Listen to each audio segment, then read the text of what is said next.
Well, good morning, friends. I'm live, and technically I'm not live until 10 o'clock, so I'll just ignore you, and you can ignore me if you like for the next 18 minutes. But, well, there's plenty of work to do, so I will just proceed and talk to myself, and maybe it'll turn out to be useful information. I'm going ahead and inking Asher from yesterday's shot, and this shot does present some interesting challenges that I didn't really foresee in the ink and paint stage, because the way things are overlapped, actually it's there's really two things going on here. One has to do with scaling, the other has to do with overlap. The overlap situation is that when I paint this table in the book is under the hand, but the table is over the arm. So this background has to be both under and over him at the same time. So probably what we'll have to do is do the background painting and then split it right here, and then have one level to the right and one level to the left. And that way we will address that. So I'm just thinking out loud here with how I'm going to solve the challenges that I face. The other thing that's kind of interesting is the original drawing is, I mean, this is kind of the size of the original drawing, and that ink job right there, which was done with vectors, I'm pretty sure I'm going to throw away. But point is, the drawing itself is scaled up so much here that it's actually going outside of the realm of the HD. You know, this is broadcast HD in the white, and then where my mouse is going is pretty much the extent of the full HD frame. So the drawing is way outside of it, which means that if I were going to ink the whole thing in another level, I wouldn't be able to ink all of this because it's scaled up too big.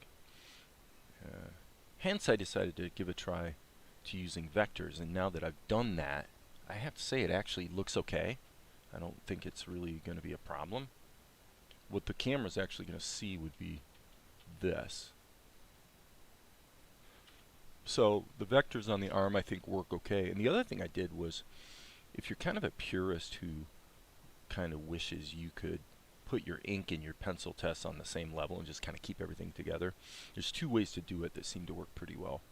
One is take your, let's say this is going to be my ink color, turn pressure off. You don't have to. I tend to, but you can turn pressure off, but the main thing is turn pencil on. That gets rid of anti-aliasing, and it actually makes it so that the ink lines will definitely cover up the pencil lines. And this is kind of an Opentoonz and Tahoma thing, where the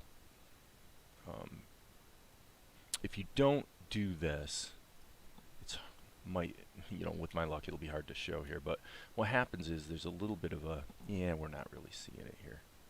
Let's turn pressure back on.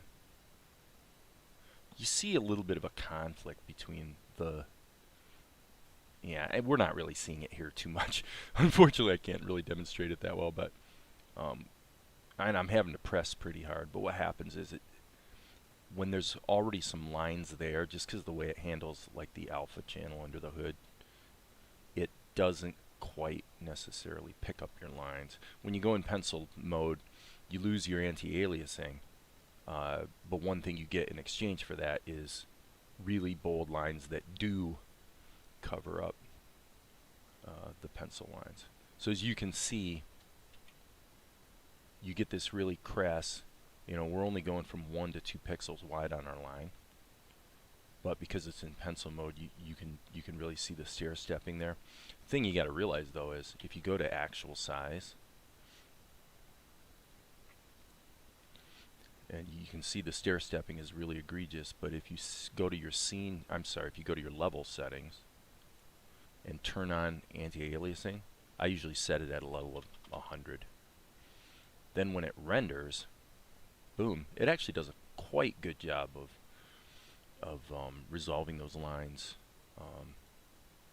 you know, getting rid of the jaggies, let's say. So anyway, with that, I actually think I'm going to probably turn the pressure off. I don't mind. It's kind of like getting back to that sort of Alex Toth thing. I don't mind having an ink line that's, you know, really bold. Now, and pretty much a single width too. I'm not killing myself trying to build a lot of line thickness variation into my ink on this show. Okay, so what I'm going to do is I'm just going to sort of estimate this where it would be behind the table. I need to close that shape so that I can so that it will be fillable. So I'm ignoring his arm here since I already did his arm on a different level.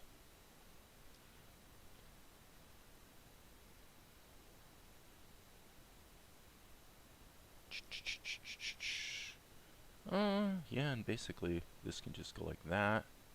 Couple wrinkles here. I didn't like that last one. Okay. So today's live stream is once again the Animation Truman Show, meaning I'm just doing what I do. If you guys want to follow along and watch me, you're welcome to do so and ask questions. Good morning, Darren. You're not live streaming today, are you? I assumed you're not, but I didn't actually check. So if you are, by all means, let me know and I'll get off. I'll get out of your way. No problem. By the way, as long as you're here, and you're the only person probably who is here, I'll tell you. I want to give you a better answer in regard to your comment yesterday about doing like character turnarounds and things like that. So I'll blab for a moment here, just because I know you're here and you're listening, and pretty much no one else is. Not that that would be a problem, but the soul-searching character of the last really 60 days for me has led me to some quite great clarity about not just what I'm doing here, but basically what's my mission. You know, kind of informs what I do here, what I do and what I don't do.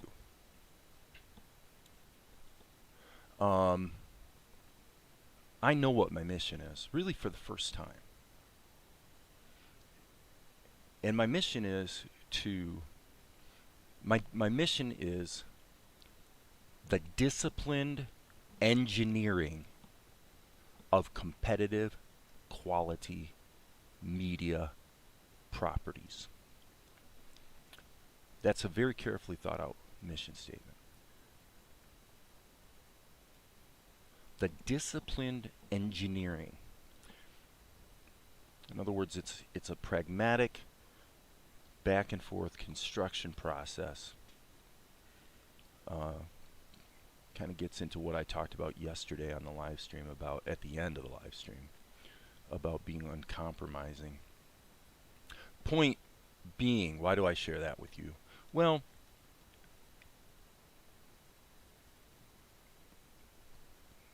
because at least at this point, any exercises that are essentially for the community, I really don't want to do. And the reason I don't want to do them is because as much as I appreciate the little community we have here, if it occurs in a if it serves the community as a side effect of me carrying out my mission, no problem. But if I were to do an exercise for the express purpose of giving people in the community tools to fiddle around with, like, as you suggested, character turnarounds or whatever, something that they could practice to. My feeling about it is this. like a guy like you would do something with that, but the reality is, what would actually happen in practice is I would spend many hours creating all that so that like two people on the planet would actually do something with it. I mean, that's the reality. Um, I have arrived very firmly at the conclusion that if I wanted to grow the YouTube channel, I think I know what to do. I think I know what I would do to accomplish that. I don't care about that. I don't care about it. I'm in a sense back to where I was some time ago in my overall attitude towards the YouTube channel. People find what I'm doing here useful, sort of the Truman Show thing, then cool. And that's about as far as it goes for me, because the mission is not this. The mission is not this community. The mission is not anything other than the disciplined engineering of competitive quality media properties.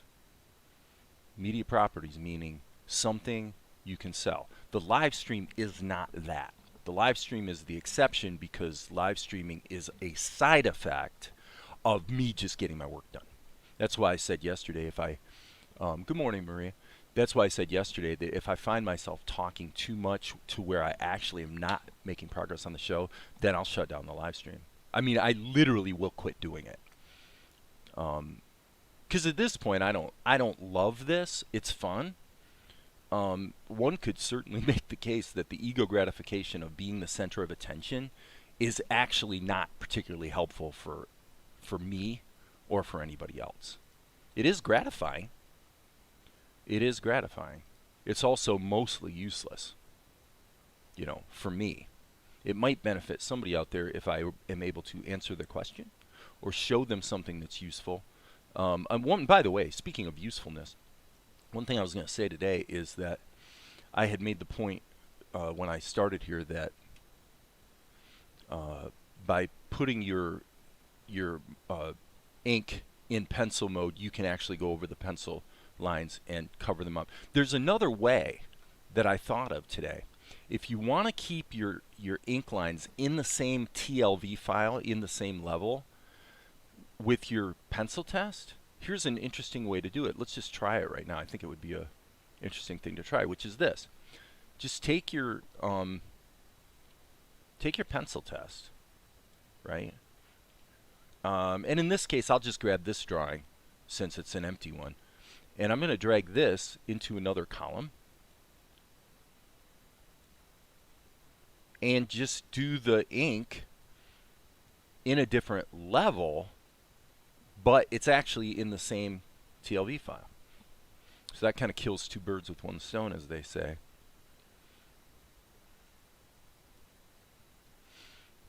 And then actually, if you wanted to, you could even go through your TLV level later and clean out and delete the pencil test drawings and resave, if you wanted to do that.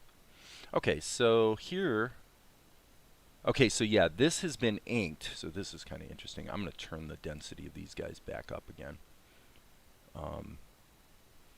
And maybe turn this up as well. So anyway, I hope that's not a I'm guessing it's probably not, but I hope my answer, my longer answer about the your idea you shared with me yesterday is not too disappointing. I've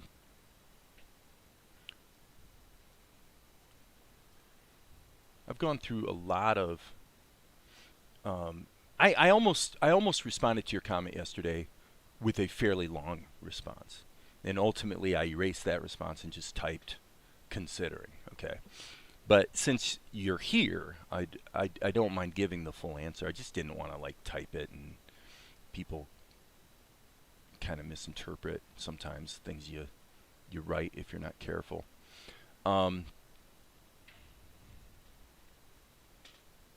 Let's see. I want to go in here. Now, one thing you can also do is, what I want to do now is, I don't need the guides in here, so I'm going to hit my eraser, but it's in selective mode.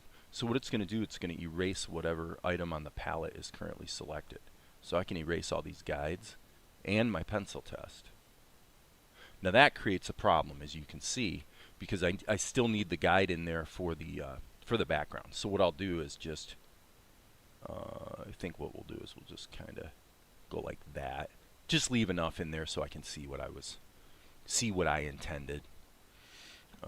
Actually, I'm going to do that one more time, just to be safe.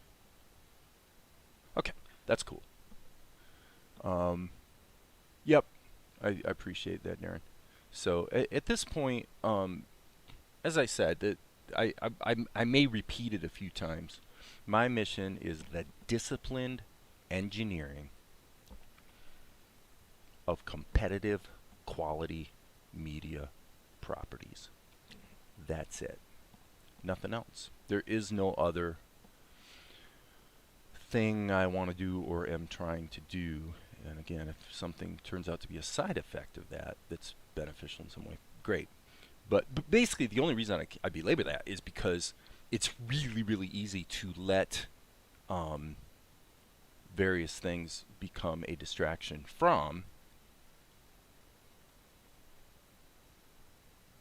I better go back here and rethink this for half a second. I need to not erase those lines. I'll bet you it's too late. Well, let's find out. Ah, it wasn't too late. Okay. Yeah, that's kind of important because we need the guides here. What I need to do actually is just ink the whole thing because in this column he just got shrunk down. It's the same art, so I might as well just go ahead and use it. So, okay. So I just had a little bit of a stupid attack. So actually I'm back to where I was before, which is go ahead and turn this down, and I need to finish out the ink here in this drawing because it turns out it gets used in the other drawing as well. I do want to turn pressure off. So let me ask this question. So what is there in my world that does harmonize with my mission? Basically, there's three things that are currently in the works that harmonize with my mission. One is Salt and Light, obviously. One is the Akari anime that I was working on before I was working on Salt and Light. That's absolutely fair game as far as I'm concerned. In fact, it gets a little more interesting every day as something that's released on YouTube, like 2 minutes at a time. Something of that nature. And then the Fan Futurama. Fan Futurama certainly fits into my mission. So YouTube as a destination for, a property, no problem. In fact, I think it's an increasingly interesting idea is to release directly on YouTube and sort of build on that. Okay, so here we go.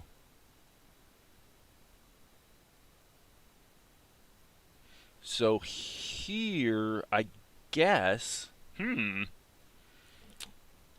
is one of those situations where I really have to think about what I'm doing. Morning, Amar. It looks to me like probably what I did here was I baked. This was originally a sub scene because I had to separate the shadow out from the ink. And the reason I had to separate the shadow out from the ink is a little obscure. Probably most people would not know the reason, but basically here's what it is. The shadows consist of a color that is like it was transparent like this. Well, the problem is if you use a transparent material for your shadows, then if you draw multiple shapes that are filled, wherever they overlap, you get double density in the shadows. So if you can't draw your shadow as one complete shape where there's no overlap at all between separate pieces that you draw, then you don't get a shadow of uniform density. Whereas if you put it in a separate level and set the transparency of the shadow at the level instead of in the material, then you can overlap till the cows come home and you'll still get uniform density in the shadows. So for that reason, I decided, well, okay, I'll put the shadow in a separate level. And at that point, baked it into a subscene. This is a really good example of the kind of problems you run into, and it probably does me good to recap it here.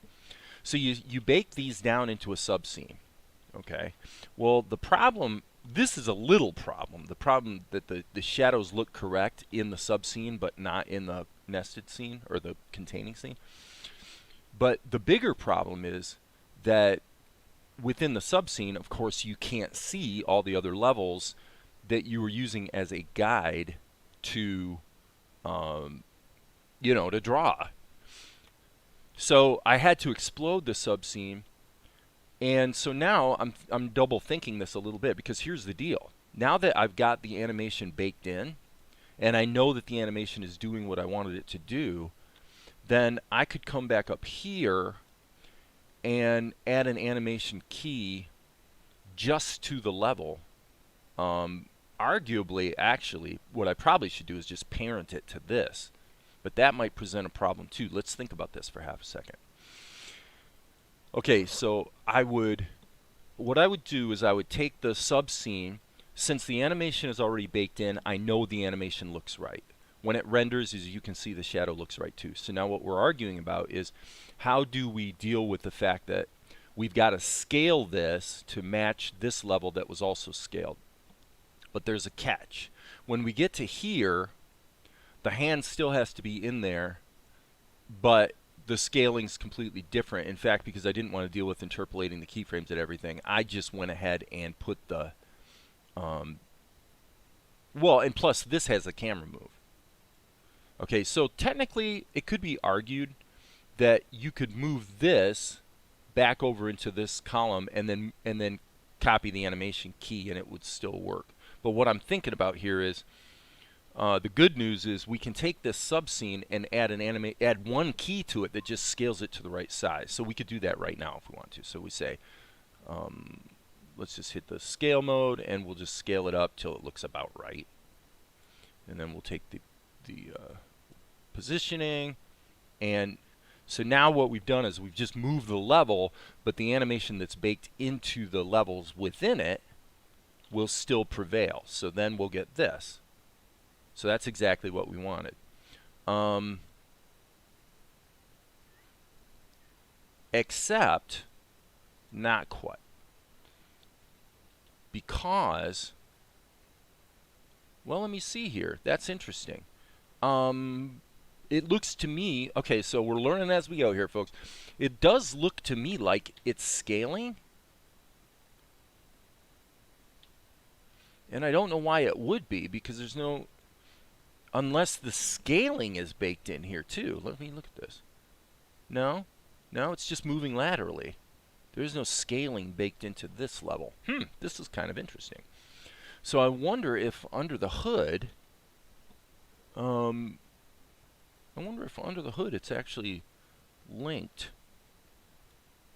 So here's column 5, and it isn't linked to anything. And it might be an optical illusion. I might be kidding myself. Let's do it this way. Let's take this. What I didn't really say, but what I was sort of thinking was, if I parent this to this, then the scaling of this level will translate to this level, obviously. So there we could just do that by taking level 5, column 5, and parenting it to column 1. Okay, so now we get exactly what I described. And as you can see, it's definitely scaling with the parent level. So then the problem happens when we hit here, at which point we would want to essentially, probably what we want to do, see, I don't want to, what I don't want to do is I don't want to duplicate this, because actually once it cuts to here, I don't want his hand to keep moving. I want him to pause for a second, because he's only, I don't know, there's a case to be made for having the finger still move.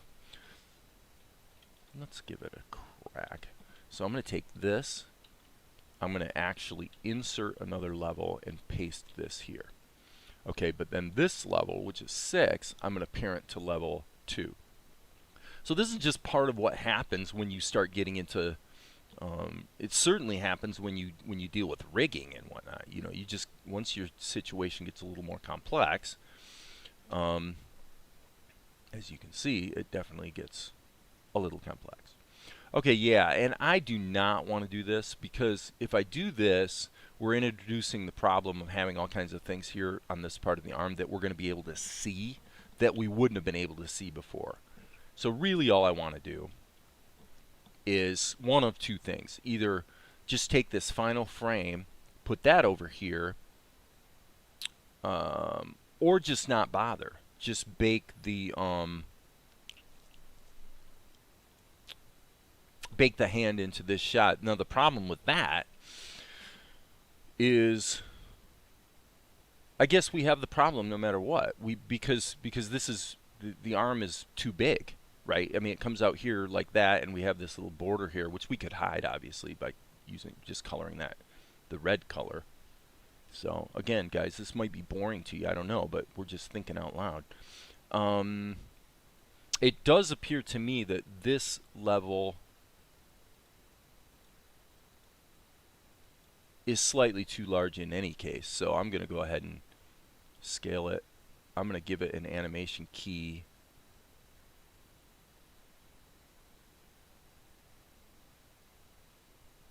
It's a little bit hard to, because of where my mouse is, it's a little hard to control. Something you might want to be aware of is that if your mouse is close to the center, then you move it a little bit and the scaling is like crazy huge, whereas if you just get your mouse way out here, you've got finer grain control of it. So setting one key like that looks about right to me. Okay, so now you say, well, that's lined up about right. Let's see what that looks like here.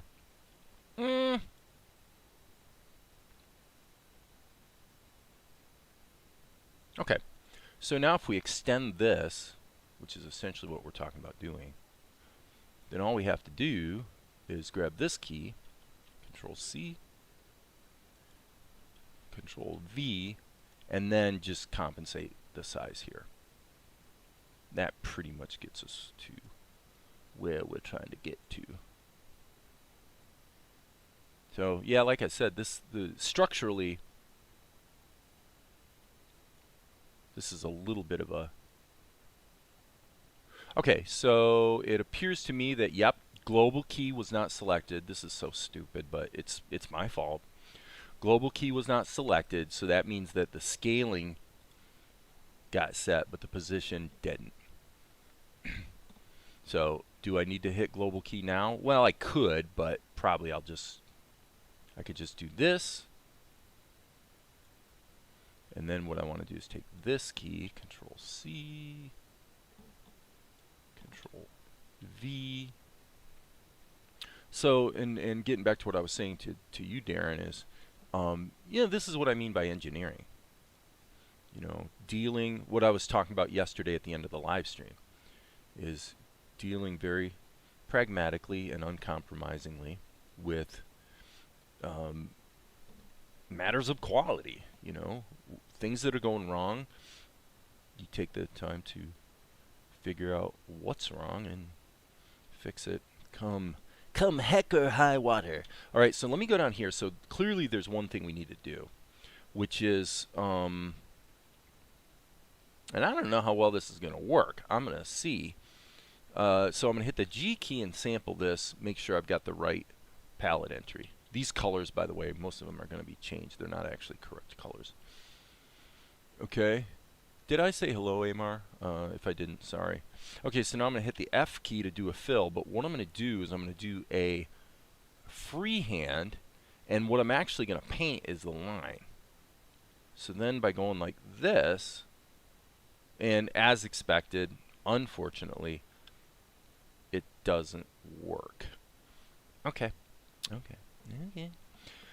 So, this is kind of, let me see here. We could try rectangular just to see if that makes a difference. But yeah, so clearly we cannot select a segment. So let's play with this for half a second. If we look at this, we have a common, I really have to think about this for a minute. If we break the line, this is actually one of the reasons why I don't use vectors very often, and I'm kind of regretting it at the moment. We could actually, the simple solution here, truthfully, is to probably take the whole thing and just convert it to a Toonz raster level, or is what Tahoma calls a smart raster level, because then it would be easy to fix. And there's no harm in doing it, actually, now that I think about it. So let's do that. Let's take this level, convert to vectors. Okay, do I select the header or the cells? Apparently I select the cells. Okay, level, convert to smart raster. Okay, so the good news about that is it creates the smart raster level.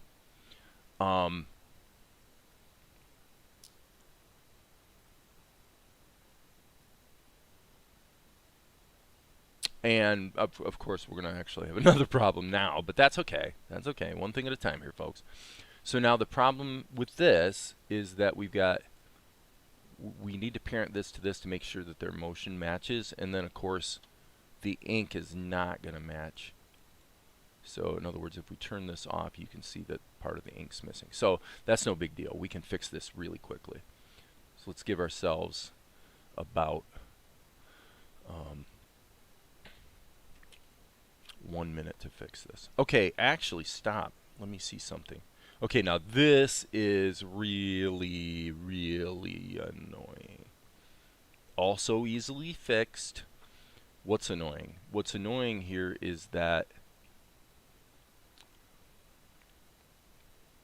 I better check myself. Let's look at our level settings. Yeah, it resolved the level to the camera size instead of the standard default size that I use for smart raster levels. Okay, okay. Understandable. That's fine. So now we have yet another problem to solve, which is that we need to resize the canvas here. So I've got to select the cell, and then this is supposed to be 1920 by 1080. Fortunately, Opentoonz does a really nice job of dealing with not only resizing, but actually fairly large cells.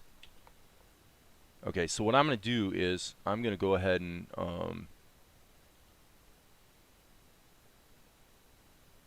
trace this. I'm going to go ahead and leave this in pencil mode so it sort of has a similar. And I'm going to turn pressure off because I want a nice thick line, since it's scaled up so much. Okay, so there's that, and I'm thinking what I want to do is probably go about to there, and then we'll just, as I said, we're just going to take 1 minute, and by gum, fix it. And fill tool, which now needs to be in normal mode for areas. There we go. Okay, so now we've basically solved this. This can be turned off across the board. It still inherits the motion. We can take this level and add anti-aliasing just to be sure that it's going to be nice and yeah, that looks pretty good. Not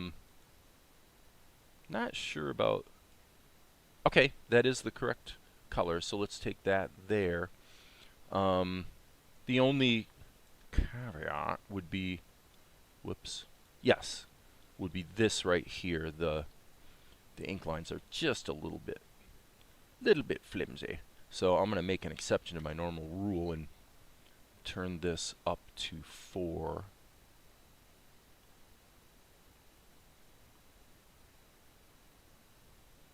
And just allow this to have a little bit more density to the ink line. I think by the time I get over here, it's actually off the screen anyway, so I'm not sure.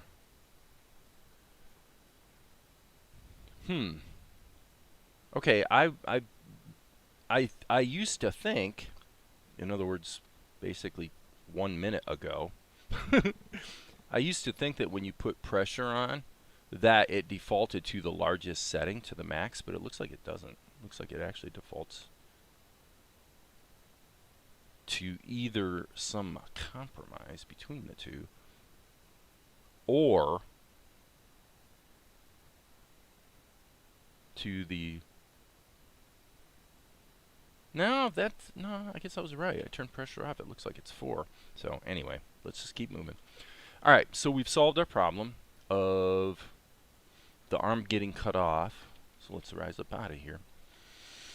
And okay, looks like there's a bit of chatter here. So The Matrix trailer was everything. Oh, are they doing some sort of reboot or remake or something with The Matrix? Well, 20 years later, right? My life's goal is to create an intellectual property that has the influence and is thought-provoking as the Matrix series. That is quite a goal, says Darren. He's correct. Well, you have to aim high. Nothing's expected. When you're honest, you build great content that will be dictated by the audience. Everything is possible with time completion along with resource ultimate tell-all. Well, okay, so I'm going to restate in the chat. I'm going to restate my life mission as I understand it today, because I want to come back to something Amar's saying.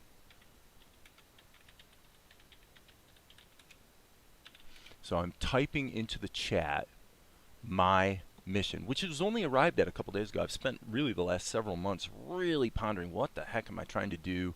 What is the unifying concept that really reflects what I enjoy doing in real time?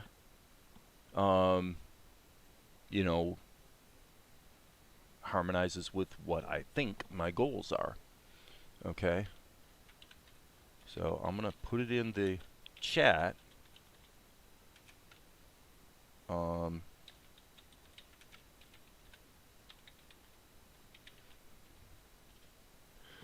That's my mission. The disciplined engineering of competitive quality media properties.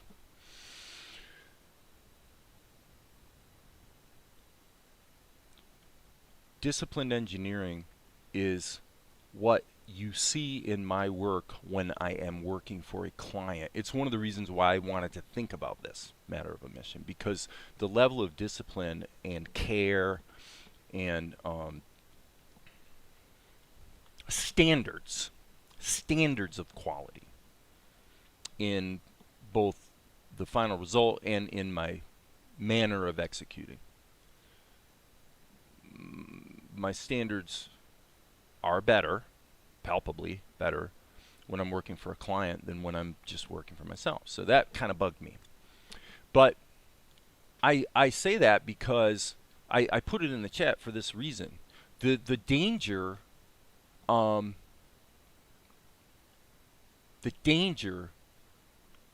Amar's goal.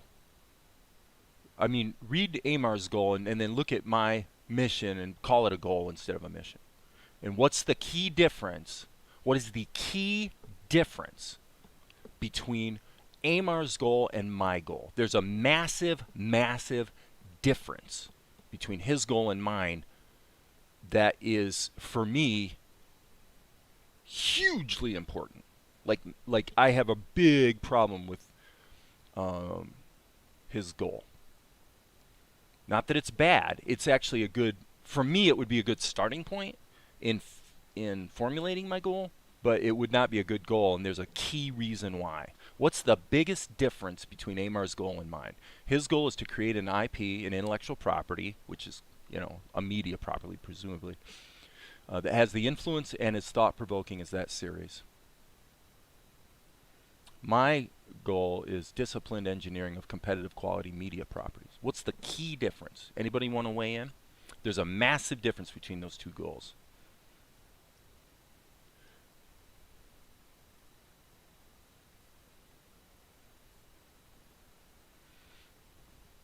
Massive difference. It's a difference that's so big that it's a deal breaker for me in terms of it being a viable goal. Anybody gonna take a shot at what's the difference? No, it's not about time, Amar. You're on the right track, but it's not about the time it takes. You can, and it's not easier. It is not easier. There's nothing easier about either one of those goals. You know, for me to, in fact, to discipline myself to apply standards of quality in the way I craft my show or whatever I'm working on. The bottom line is it requires a choice in real time. It's all right now. You got to remember, and this is a a very strong philosophical point for me. I don't actually believe in time. I believe in motion, but that's kind of a side road. The bottom line is there is no past and there is no future. There is no past and there is no future. There is only now. Your goal is not more lofty, and it's not harder to achieve. That's, I mean, it may turn out to be hard to achieve, but that's not the issue. What's the difference between Amar's goal? His goal is to create an intellectual property that has the influence and is as thought-provoking as the Matrix series. My goal is the disciplined engineering of competitive quality media properties.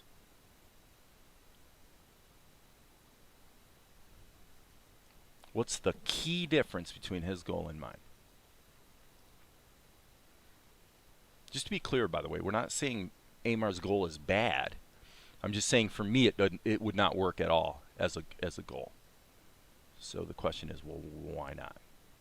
And there is for me a pretty obvious reason why.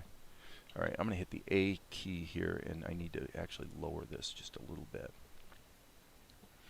Okay, so I'll give it another 30 seconds. If nobody's going to weigh in and tell what the difference is, then I guess I'll spell it out for you guys, because the difference is pretty obvious. I'll give you a hint. The key word in Amar's goal that makes it different is the word influence. Influence is the key word in Amar's goal that makes it not work for me. Influence. What is it about the word influence that makes Amar's goal somewhat unworkable? You're on the track. You're on the track. The 30 seconds is running out. The key difference is this, you guys. Amar's goal has baked into it stuff over which he literally has no control.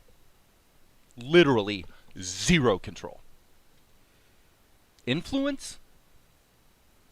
So your measure of your own success, in other words, I assume that's what your goal is. Your measure of your own success boils down to looking back in hindsight and then making an evaluation over whether it had the influence. Now, you might be a high-minded enough person to say, well, I don't actually care about getting that evaluation with a positive assessment within my lifetime. So it might turn out to be after I'm dead. You know, we'll look back and say that it had the influence. So we say, well, you know, and that's my lofty goal, is to have that kind of an impact on, you know, the culture or the world. For me, I have no interest in a goal over which I cannot literally act right now, in the present, only in the present. Doesn't have anything to do with evaluations in the past or goals, projections out to the future. Neither one. Because ultimately, neither one actually have much value. All they do is create a climate under which I'm judging myself for a result over which I actually had no control at all. So you can, and this is why I put disciplined engineering. You'll notice my goal has nothing to do with animation. Let me be really, really clear about that. My goal has nothing to do with animation. Animation's just the medium I've chosen at the moment in my life through which to tell stories. But disciplined engineering is what I was talking about yesterday. It's about what I'm doing here today, where I'm looking at this scene and really trying to be vigilant to see at what point, because it will happen, it always does happen. At some point, there's going to be something about this scene that if I were to put it toe to toe with any show that I see on, you know, the Cartoon Network or whatever, it falls short. It doesn't compete. Okay? Now I could create this shot and it will compete favorably. Or I could create this shot and it won't. So there's two questions in play here. Number one, do I know? That's a really important question. Am I even aware of when I suck? Because if I'm not aware of when I suck, then there's an education problem. I need to go and educate myself. The easiest way to educate yourself, by the way, is not books. It's not courses. It's go watch the stuff that everybody else is watching and ask yourself very honestly, is my stuff competitive with that? If it's not, wakey, wakey, folks, that's what the marketplace is consuming. Okay? So for me, disciplined engineering means I take whatever I'm working on. I could be writing computer code right now. I could be doing programming. Wouldn't matter, because that's a very satisfying creative venture as well that I've done plenty of. It can be my sales work. When I call a client or a prospective client and I lead them through the process of becoming my customer, that's something I want to do at a high quality level at. So, Amar's goal for me is a good starting point, but as an actual goal, it's unworkable, because what your goal has baked into it is the idea that the only way you will have achieved your goal is for the entire rest of the freaking planet to do something in response over which you have no control. So that's a very high-minded goal. It's a very lofty goal, and it may be an inspiring goal. Emotionally, it might be motivating for you and inspiring. But just remember, that is a goal that has baked into it a 99.9% chance of failure, because the key thing about it, you don't have any control over. So you could say, well, that's motivating for me too, because it's such a big goal that, for me, I think I'm just excited by the challenge of, that's fine. That's fine. That can be emotionally motivating. And by the way, it's important to note that I stated my mission as a mission, not as a goal. I've actually come to the conclusion that both goals, to-do lists, anything that involves writing down a list of anything is almost useless. It's actually literally almost useless. There's a lot of conventional behavioral guidance that we get in popular culture from business gurus and psychology gurus that are trying to help us all become better people. That's actually pretty wrong-headed advice.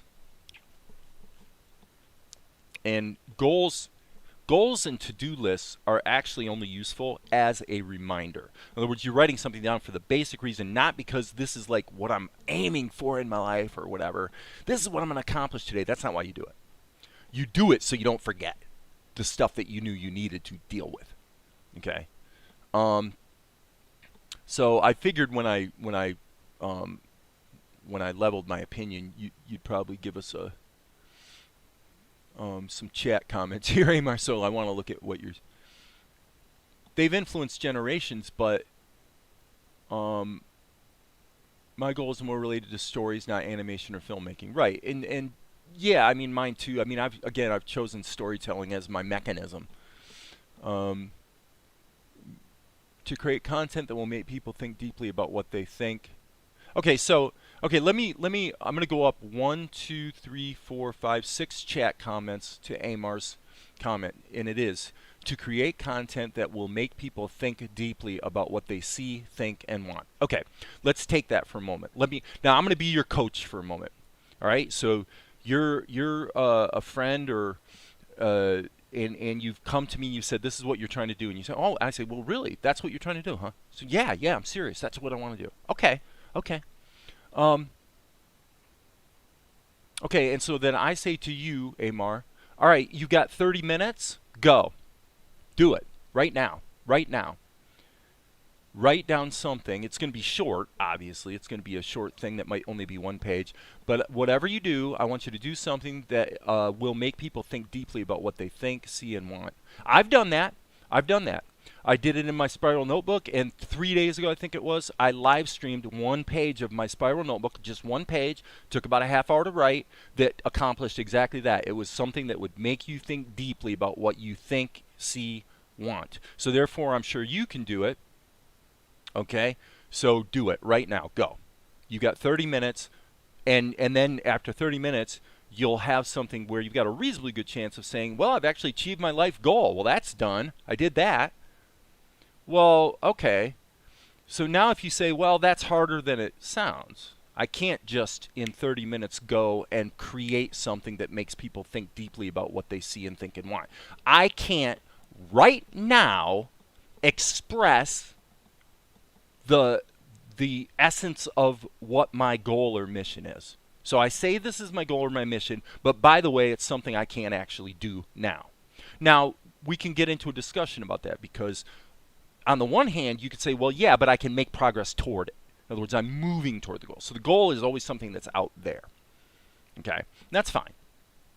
When you have a goal that's out there, though, number one, the question is, how do you actionize it today? What do you do right now that actually moves you toward that goal?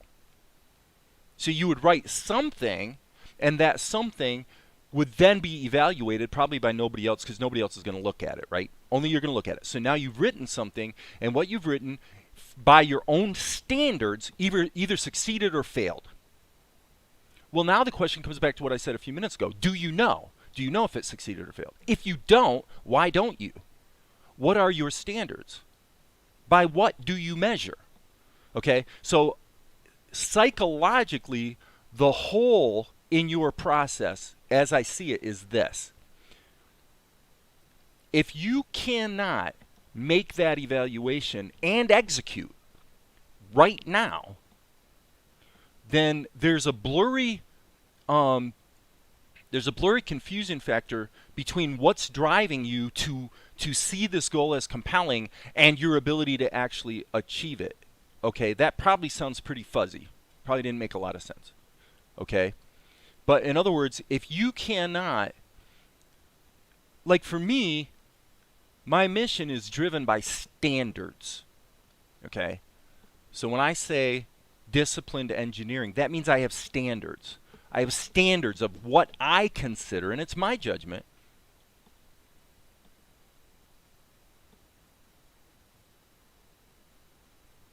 well, okay, so Amar, and believe me, I've got plenty of friends who are authors.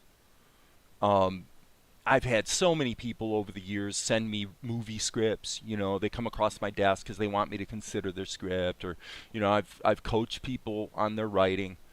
Believe me, I've been down this road so much. I can't tell you. All right.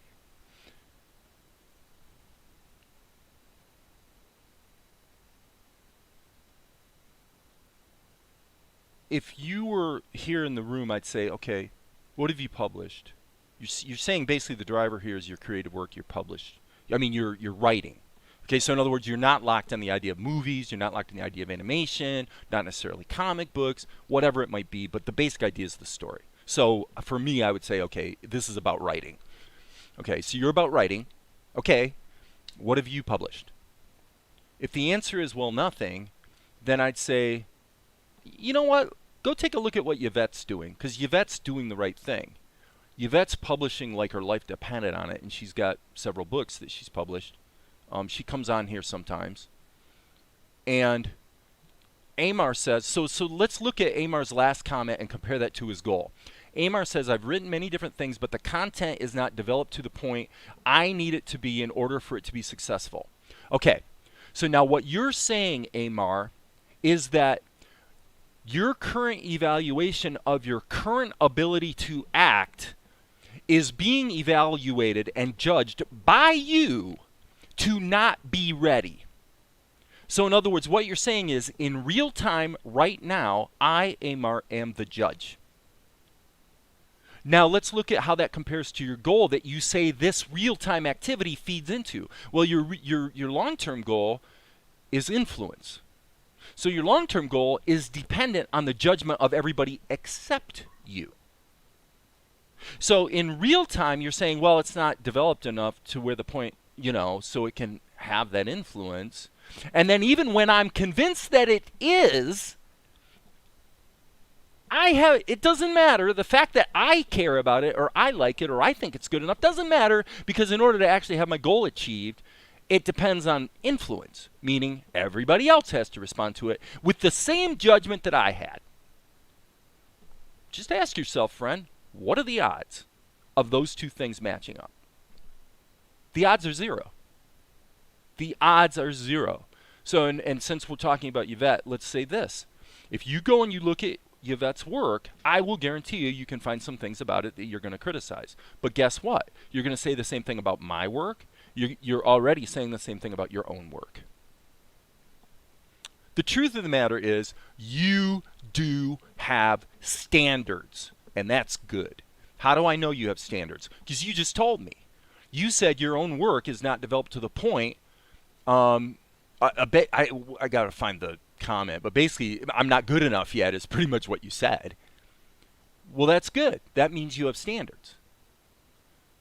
The thing is that those standards, this is about, in the most crass way of putting it, this is about taking responsibility in your life.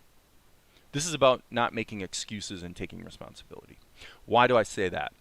Because when you say that my work isn't good enough, what you're saying is I'm the authority. I'm saying I have good enough judgment, I have high enough standards that I'm satisfied with because I'm the one who decides. And based on those standards that I have adopted, other people may disagree. Other people have different standards. I don't care. I don't care. It's my life, my standards. I don't give a shit what they think because they don't affect me in my life. That's what you're saying. That's a good thing. That is a very, very good attitude to have. Why? Because manifestly, there is no one else who ever can take responsibility for you except you. So when you accept that responsibility, you're saying, okay, I have standards. Well, guess what, Amar? I got news for you. The standards that carry you through your real-time activity today are the only standards that matter. Therefore, your goal shouldn't be about influence. Your goal should be about writing something that you are satisfied meets your standards. And if you're saying it's not developed to the point where it matches your own standards, then for God's sake, give yourself one day to figure out why. One day. It's not going to take a long time. Just get specific about the parameters of your writing. Is it the character development? Is it the emotion? Is it the dialogue? You can get real specific. This stuff boils down to specific things that you write in a certain order and in a certain manner. It is all critiquable. It can all be broken down to very specific things that are either working or not. Figure out what they are and address them. And then publish your work as quickly as possible so that you can fail as quickly as possible. Then you can make an evaluation. Why did I fail? You expected you would because you're just entering the marketplace. You need to expose yourself to as much failure as possible. That's where Yvette is absolutely correct. I love the fact that Yvette, you know what? Yvette has some areas where she could improve as a writer. I know. I've looked at some of her stuff. But you know what? If she's happy with it and she has standards and she tries, then what's going to happen is at some point there's going to become this conflict between what the marketplace says is good enough or acceptable or interesting and what she says is good enough or interesting. And then she simply has a choice. She simply then has a choice, just like you do, Amar. You have a choice. Are you going to respond to the marketplace?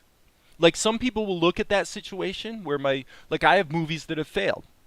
I've created an entire movie. I've spent 6 months of my life creating a movie, and then the movie basically fails miserably. Okay?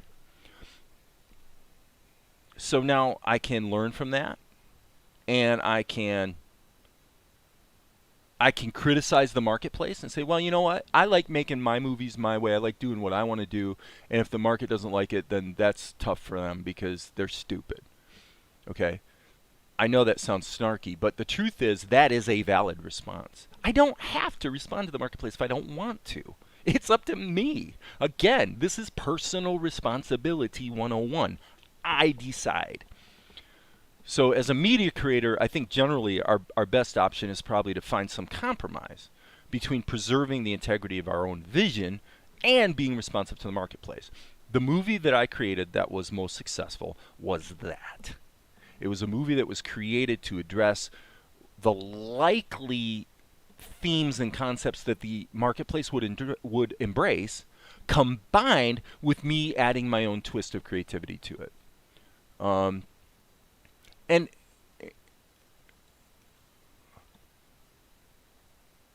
okay, I'm scaling way back here. To before Max made his comments. More of a cultist approach and not popular. Well, okay, so more of a cultist approach and not popular. If you were sitting here in the room, I'm going to respond to your chat comments as if you were sitting here next to me in the room. There's no audience here. I'm not thinking of anybody else who's watching or listening, so I may come off like a little bit of an asshole. Okay, so forgive me for that. I'm talking to you like I would talk to my kid or whatever, you know. All right, maybe more of a cultist approach, maybe not popular. You say, okay, if you said that to me, I'd say, you know what? Yeah, maybe not, but who cares?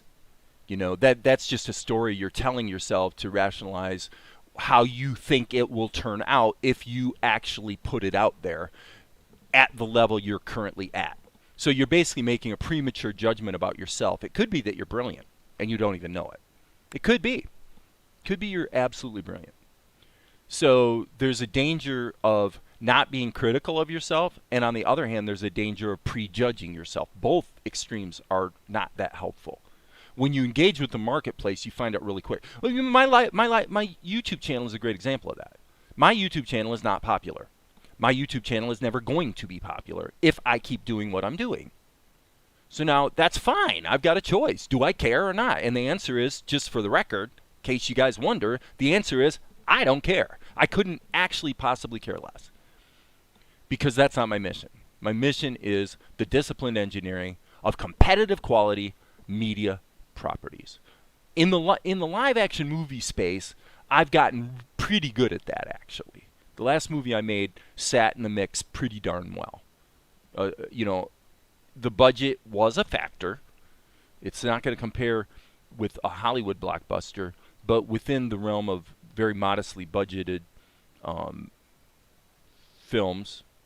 In other words, I've got the craft down pretty good. There's still room for improvement. But in other words, okay, so I'm still on Amar's two comments, maybe more of a cultist approach and not popular. Okay, here's the problem. If you're going to talk to me about what's necessarily not quite ready with your writing, don't use words like popular or cultist approach. Those are very broad terms that have socio-cultural implications to the people that are hearing them. They have nothing to do with writing. If you're going to sit here and tell me what you think is wrong with your own writing, then talk about things that have to do with writing. Well, I suck at character development. Well, I suck at dialogue. Okay, how do I suck at dialogue? Well, all my characters sound like the same person. Okay, now we're getting somewhere. Now we're talking about something that actually happened to me. I had somebody send me a novel. This literally happened. I'm telling you guys a story about something that literally happened. Somebody sends me a novel because I've got some movies out there. I'm like, oh, that's wonderful. Well, you know, I see this is looking okay. Let me know when your book's done. I'd love to take a look. I'll be happy to give you my thoughts if that's what you're asking for, which is what she was asking for. A year later, she sends me the final manuscript. And I look at it, and I can tell in the first 10 pages that it's garbage. Why is it garbage? One very specific reason. All of the characters are speaking with the same voice. So I wrote her back, and I said, well, you're on the right track. Your plot looks good. There's, you know, I talked about some of the things that were working. The problem is, if I were you, I would stop right now. Don't publish this. You need to go back and rewrite all of your dialogue because all your characters sound like the same person. You can't distinguish between them in their dialogue. How did this person respond to the critique that I gave her that she asked me for? She responded exactly the way most people who will never succeed or get better respond. She didn't. Never heard from her again. I don't care. That's her prerogative. She doesn't have to listen to my advice. But I know shit writing when I see it. And her writing was actually okay. But in the specific area of dialogue, she had She was, from a scale of 1 to 10, she was at a 1.5. Okay. It is what it is. Okay, so anyway, my point was, don't use words like popular. If you're going to talk about writing, talk about things that have to do with writing, not what's popular. Not popular and not popular is bullshit. It's bullshit, Amar. It's all about popular culture, which is completely unpredictable. Nobody knew that The Matrix was going to be successful. They executed well. It was the right it's like my movie, Healed by Grace. We didn't know it was going to be successful, but it was the right idea at the right time in the right marketplace with the right retail sales mechanism. There were a lot of things that just happened to, you know, all the dice fell in the right numbers, and, you know, I hit snake eyes. What can I say? But it wasn't predictable, you know. So popular is no, you don't have any control over that. There's a bit of control in media that has over people. Disney and many others have done it for years. Yeah, and you know what I say to that? I say, well, maybe we should learn from them. Maybe they're doing something right, because if they're able to actually control the entire freaking population, maybe they know something I don't know. And now what I'm going to do is I'm going to explain that away with money. Oh, well, they've got all this money they can spend. No. No. Disney hasn't been successful because they're a corporate conglomerate. They're a corporate conglomerate because they're successful. Let's get that straight. There's a lot we can learn from those guys. They've done their work well. You can criticize it. You can go back and bitch and moan about all the things you don't like about The Emperor's New Groove, which I don't. I'm not a David Spade fan. But you know what? It's kind of like, it's like not Enchanted. Oh, geez. I'm drawing the blank. What's the Snow Princess movie? The Snow Princess movie. Okay, the Snow Princess movie, whatever it's called. Something about cold. I hated it. I hated it. I didn't think it was even close to being as good as Tangled, but guess what? It made more money. Okay, so Max says, writing goals motivate you. You may feel like and not have the strength to do something. Once you read in the morning of why you have that goal, it's easier to work on it. Goals are blanking hard to work on. Well, this is why I did the live stream the other day about mastering your craft in 2 to 8 years. Because when you focus on the things you do have control about, I hate to say this, but the truth is that I really believe this. You can master anything in 2 to 8 years. And what that means is that even with a normal life, a normal schedule, a normal family, if I can only spend an hour a day on it, I will get there in 6 to 8 years. It kind of sucks that it takes 6 to 8 years, but the truth is, my life is so busy is pretty much bullshit. Now, if you have a physical malady, if you have real physical limitations that literally keep you from being able to do something, that's different.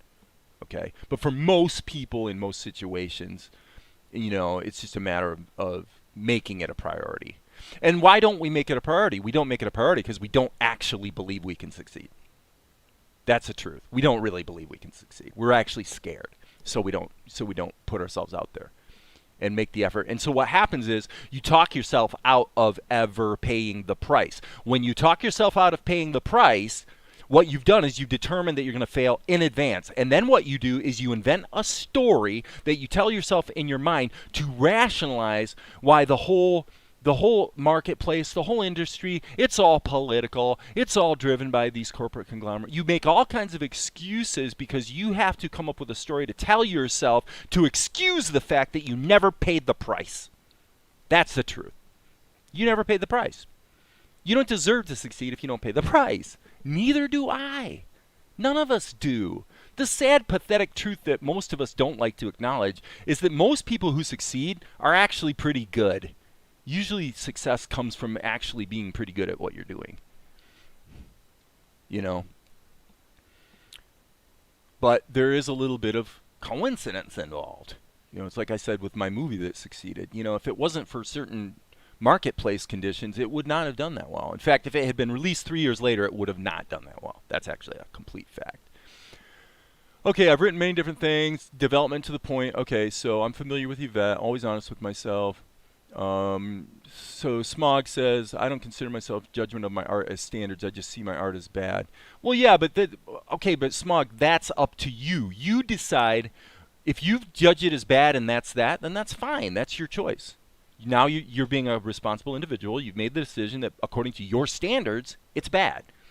Okay, so now you have a choice. If you want to, you can deconstruct it, break it down, and figure out what's wrong. Look, the reality is, some people may look at my drawing of Asher here and say, well, that's a pretty good drawing. Okay, but the reality is this, folks. Whether you like it or not, this drawing consists of nothing more than a curve followed by another curve by another curve. It can be measured. Everything is in certain places, and any idiot could do it. Now, it would take practice to get good at measuring, to get good at reproducing, especially the same thing over and over. I've struggled with it myself. That's why I've got shots in my own show where the characters are off character. I don't even draw my own characters that well sometimes. But that's just because I was lazy. Just because I was lazy. That's it. I was lazy. I was in a hurry. I was thinking about the software. I was fighting with Opentoonz or whatever. And I wanted to see if what I had in mind was going to work. And what would tell me if it worked or not didn't have to do with the characterization. It had to do with the framing, the storytelling, the animation, other things. So the truth is, maybe that shot succeeded, but the characterization's off. Okay? So it's this matter of good and bad is not simple. Your art, Smog, has some things about it that are good and some things that are bad. And if you get specific about what those things are, you can begin to break it down and you can actually begin to improve. I showed you guys yesterday and the day before this progression of paintings that was literally over 3 days. The difference from day 1 to day 2 to day 3 was I looked at what I had done, specifically how I had done it, specifically how a master does it. How is what I do different from what he does? I'm going to try my best to do it the way he does it. Wango bango, not only improvement in the paintings, but improvement in my pencil drawing here on the show. The next day, literally. Why? Because of what I'm calling standards. I looked at, I said, I'm not going to compromise. I'm going to look at what's working and what's not working. I'm going to be honest with myself. And by gum, I'm going to try to improve. So let's stop telling ourselves stories about how we're good and we're bad and we're, our development isn't quite where it needs to be. All this nebulous crap language we use in order to construct a story that gets us away from the only thing that's important. The only thing that's important is, if we're talking about art, is where did your pen land on the paper or the tablet or whatever, and where did it move? That's literally the question. What did it do? Well, I can see where it went sideways. Could you? Could you see where it went sideways? Because I can see it. If you can see it, fix it. If you can't see it, you need more education. You need to study more good work and really, really think about what is it that makes their good good. Why is it good? What's good about it? You got to get real, real specific. And you guys, I'm telling you guys this because you can do it. You can do it. Amar, you can write amazing stuff. I am sure of it. And it's 100% going to be up to you. 100%. So Max says Stephen King published his old works that got neglected 20 years ago. He pushed them on all magazines he could. Now that he's Stephen King, his novels from 20 years ago are highly praised. This is marketplace. Well, that is true. There are people who write things, Max, that are very, very good that never get seen. Stephen King has street cred. That's, it is what it is. You may look at that as a good thing or a bad thing. He's got street cred. He wants to make a little money. So he pulls out his old crap and throws it out there. And he's got a much better chance of getting it, at least people giving it a chance, than someone else would. It is what it is. Amar says, well, Darren summarized what I said. Fail early, fail hard. Now that he's Stephen King. Well, and Darren, everything I'm saying is definitely aimed at you. You have the ability, you've proven recently that you have the ability to draw and, as I say, engineer a very high quality character. And now keep doing what you're doing. Keep looking at every aspect of what you're doing and how you, not just how you, not it's just its structure, but also how you render it, how you move it. And what I'm encouraging you to do is have uncompromising standards, you know, with your animation so that you're doing the best work you can, you know, as I say, competitively. Yeah, admittedly, the standards on YouTube might be a little lower than the standards on, say, NBC.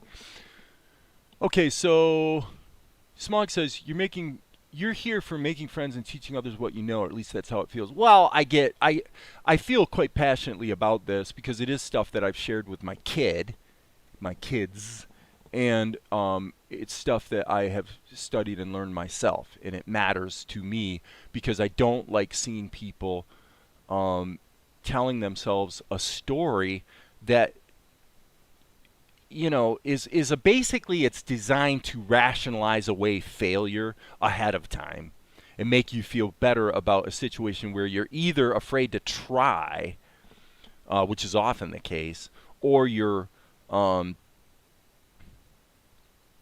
you're lazy. Actually, sometimes it's just laziness. It's you're not willing. You actually don't want to pay the price. Like people who believe in like talent, there is a thing called talent, right? But it doesn't carry the day. I guess I don't want to get off on that tangent. I don't watch much Disney cartoons since the 70s and 80s. It is discipline. I have huge respect for people who do work every day. Yeah, and I'm not getting much work done right now, so I'm actually violating my own rule, by the way. You have to pay the cost to be the boss. Yes, with discipline, it's easy. So what if I don't know what's bad or good? Okay, Smog's asked the most wise question today.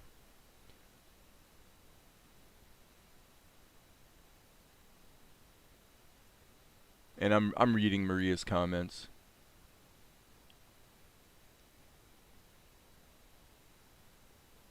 Yeah, sometimes the cool stuff that happens with your work happens after you're dead. And I agree with Amar. I think it's a two-edged sword. That's why I stopped myself when I mentioned the thing about talent. One of the things that brought me to where I'm at today was that I looked at my live streams from like 3 years ago.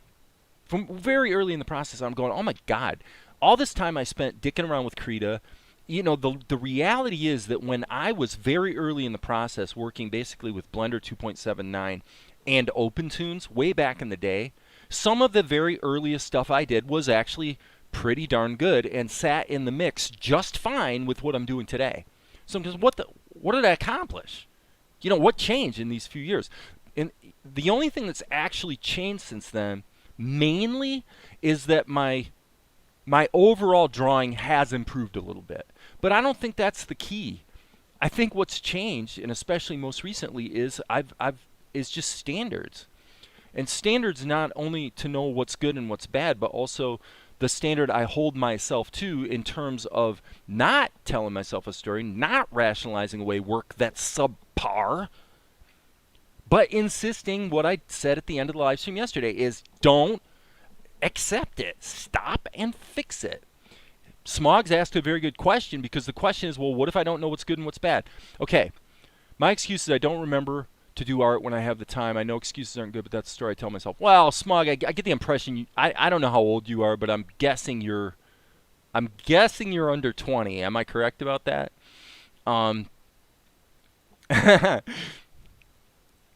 But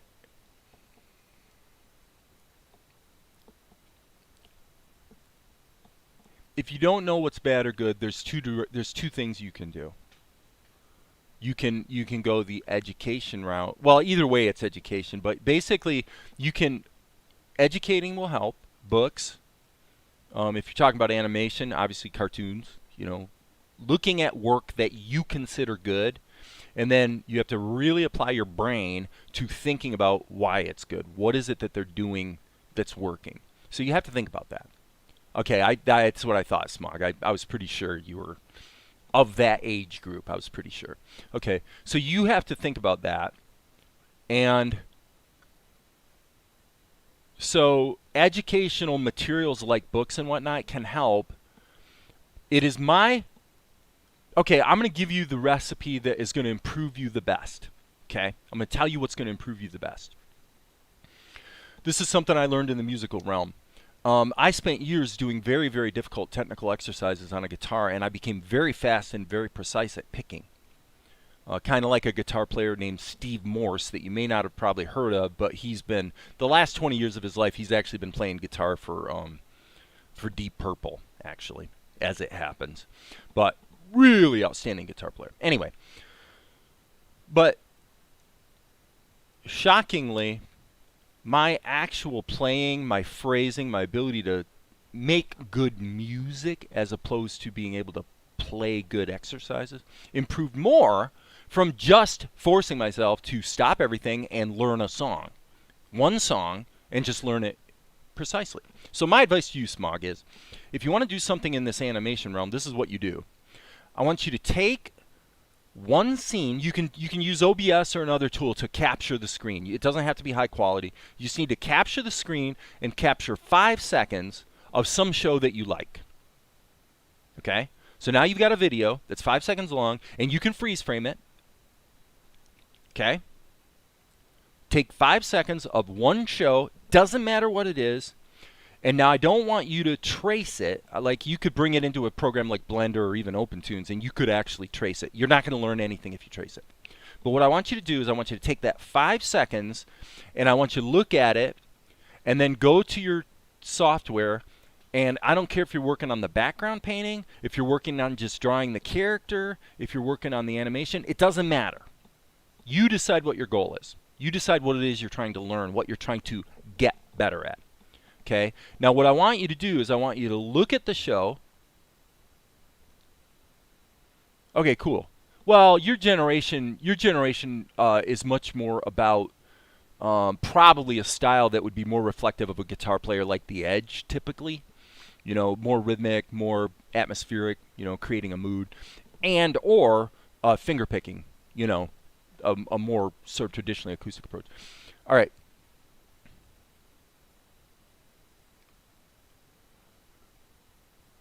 So you take your 5 second piece, and what I want you to do is look at it, and then go to your software or your paper, whatever you're using, and I want you to reproduce it.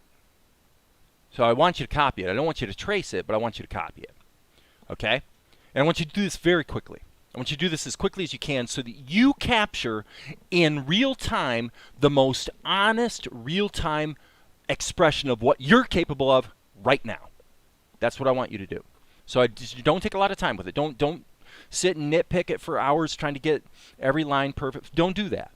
Because what we're trying to do is we're first trying to get a snapshot. Let's first get a snapshot of what your actual real-time ability is right now. Let's capture that. Okay, now you've done that. So it didn't take long. It's just like when I told Amar to go write something, you've got 30 minutes. Same idea. Whatever you do right now captures who you are right now. And there's a lot of angst and frustration and anger and excuses and judgment that surround the fact that who you are right now is not who you actually want to be. There's a lot of angst that comes out of that. So this is what we're trying to deal with here. And we're trying to deal with it in a clinical way that is not actually that painful and actually makes you better. Okay? So now you've got 1 minute. I don't need a copy of it. No, you're going to decide. You're going to judge it. Okay, so now, because you have to exercise, there's neural, everything we're talking about. Okay, you guys, let me put it this way. There's a reason why Frank Frazetta could still paint pretty darn well after he had a massive stroke. And he did it with his left hand. He switched from his right hand to his left. How is this possible? He did it because it wasn't about drawing. It was his brain. It was happening in his mind. We're talking about Smog. What we're talking about is exercising your neurons. We're talking about building neural pathways in your brain. The process of looking at this 5 second clip and then reproducing it is just like doing physical exercise with weights. You're beginning to build new pathways in your brain. That's what we're trying to do. This is why I talked about mastering your craft in 2 to 8 years. You cannot do it only so fast. There is a speed limit to how fast you can build these new neural pathways. Get over it. It's the same for everybody. Everybody's got this. Everybody's got this speed limit. Okay, so that's part of the process.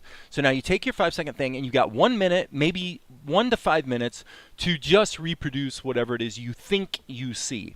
Now what you're going to do is you're going to begin the hard work. The hard work is you're going to look at what you did and you're going to compare it. And now you're going to begin to make distinctions. You're going to make new neural pathways in your brain where you are going to say, okay, I see it. I see what I did that was different from what they did. This one line is too long. His eyes, if it's a face you're drawing, let's say, his eyes are too low on the head.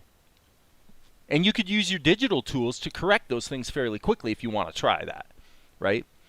You'll learn more if you recognize the problem and then do it over. Don't correct it with digital tools, okay? Just do it over. Because the process of doing it over is actually exercising the muscles. If you correct it with digital tools, you're not exercising the muscles. You're fixing things, and that's good, but it doesn't help you improve much. If you want to improve, once you've identified what you did wrong, erase it and redo it again. Okay, so now you say, well, am I going to have to redo this 10 times? Yeah, maybe. What do you care? Do you want to become the person you want to be, or do you want to keep being the person you are? It's your choice. Nobody gets there without building new neural pathways. Nobody gets there. Nobody ever. Okay, so do it on paper then. Fine. Smog. That's really cool because you know what you can do?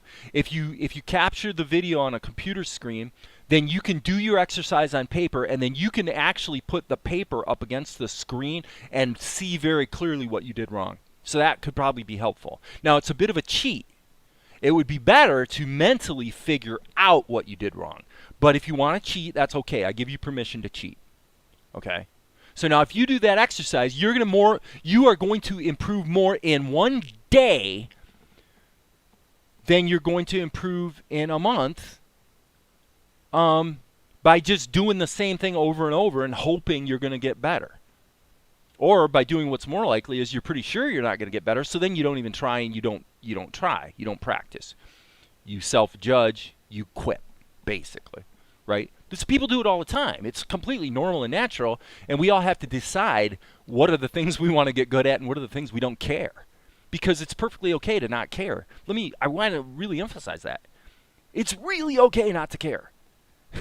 If you don't want to be good at drawing, don't be good at drawing. No one cares. No one out there cares. Let's be clear about this. This comment goes back to Amar, who just made a comment.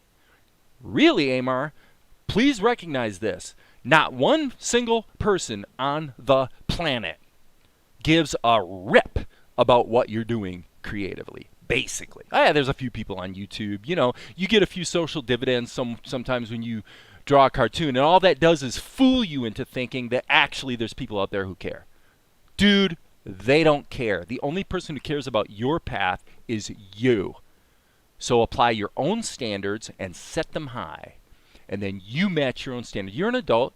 You're smart. You know when you've failed or when you've succeeded.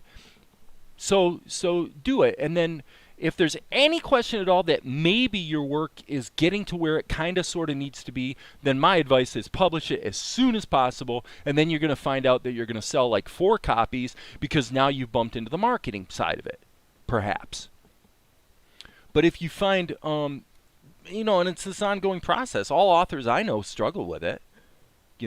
It's a challenge. It's something you have to build. You have to build it slowly, and you have to make mistakes. So your medium might be YouTube.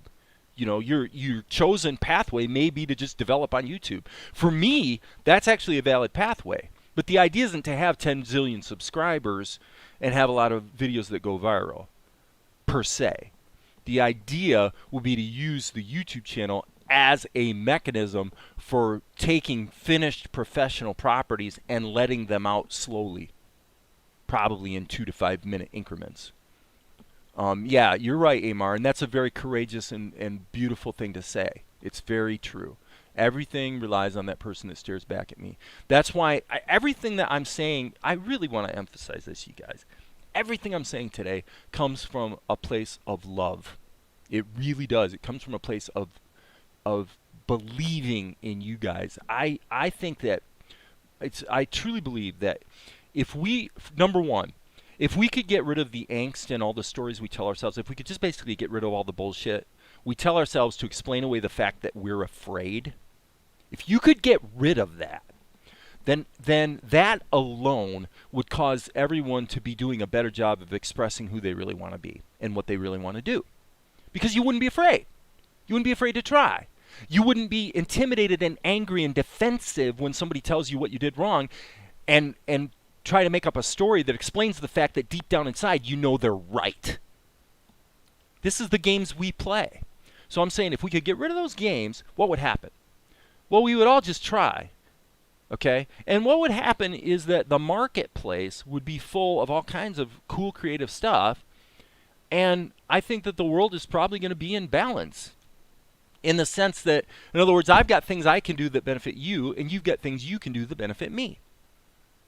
I've got something for you, you've got something for me, right? And everything would be cool. And we would be happy, because we'd be happy not because we're great. We'd be happy because we're A, improving, and B, enjoying ourselves in the process, in the moment, right now. You see? So I'm getting my focus off the future. I'm not regretting the past, and I'm not setting a bunch of goals for the future. I'm asking myself, what have I got to work with right now? What can I do right now? Now do that. And then be as critical as you can. Set high standards, like Smog's question. If you don't have standards because you don't know what the standards need to be, then you need to do some studying. Do a little homework, and then take responsibility. Having watched The Matrix, having decided that The Matrix is awesome in your opinion, now it's your judgment. It's your responsibility. You've decided you think it's good for these reasons that are important to you. Nobody else gets to decide that. Okay, so Amar, work ethic is easier with reading goals every day. Well, right. If I can switch places with you, Smog, with the same knowledge I currently have, tools and energy you have. Yeah, and I will say, Amar, what I find is that I feel the same thing. I'd love to talk to 19-year-old Dave. This is one of the tragedies of life. Let me tell you something vis-a-vis what Amar just said. One of the great tragedies of life is that in our Western culture, we do not revere the old very well. Some cultures do, ours don't. And that's really sad, because what Amar said is specifically right. That would be fine in the context of a culture where people, like these things I'm telling you guys about these stories we tell ourselves. The problem is that people keep telling themselves those stories right through to the grave. They never grow the hell up. That's a problem. Because if you do grow up, then you're available and uninhibited and happy to share your wisdom with the young. And the young aren't so defensive and proud and feel like they have to pretend like they're more capable than they really are. And so they're not afraid to ask you. Right? The truth of the matter is, Amar, you have a lot of things to offer Smog. And he'd do well to listen to you in some ways. You know? If I can switch places. Okay, I didn't know what I needed to know 30, 35 years ago. And I'm sharing a bit of the opposite view. I actually think most of what I needed to, this is one of the things that really made me think. So I can look back at, say, music I created in 1991. That's like, wow, you know, that's surprisingly good. And yet, how did I kind of go off the rails and, you know, like it's really clear to me that the talent was always there. There was skill and there was knowledge lacking, but the basic core talent was there. These psychological factors are the things that prevent you from improving. It's not a talent problem, typically. Okay, so part of learning what's good and bad is learning how to give feedback and how to receive it. Yes. The danger with that, Maria, is that I can show my cartoon to an 8-year-old, and the 8-year-old either likes it or doesn't, and so that judgment is useful. But in terms of giving you a good critique to get real specific about how you as the creator can improve, you really need to get your feedback from people who are qualified to give feedback. I think that's kind of important, actually. Otherwise, it's just opinion about aesthetics. That's why, back to Amar's idea of influence, it really bugs me, because the fact is everybody has different tastes, and there's some people that are going to completely hate whatever he writes because it's just not their cup of tea. And there's other people that are going to think he's God's gift to the world. And the reality is you have absolutely no control over any of it. None. Zero. I have been told, Smog says, yeah, Maria, you were lucky. You were lucky in that. That is for sure. With your if you have a healthy, happy family that nurtures and supports you and is encouraging, we didn't all get that. I didn't. And you're very fortunate. So Smog says, I've been told I'm honorary old due to my arthritis. Does this mean I'm grown up? Not really. Just means you have arthritis. Yeah, I don't mind sharing knowledge with young people, but a lot of them are more angrier than I am. Well, that's right. That's what I'm saying. It's just like, there's so many directions we could go with this, just based on things I've experienced. Just talking to Kyle. Kyle, his college experience is so funny. Here's a guy that's 19 years old that's starting a business, and the business is kind of taking off to a degree, and he absolutely sees no value in the college experience generally, other than the social part of it. So he's actually lurking at a local college, and he actually went to a meeting of one of the clubs the other day. He's not even a student there, and he gets elected. He gets elected to as an officer in the club. Some things come up like, well, how come he doesn't have a student ID card?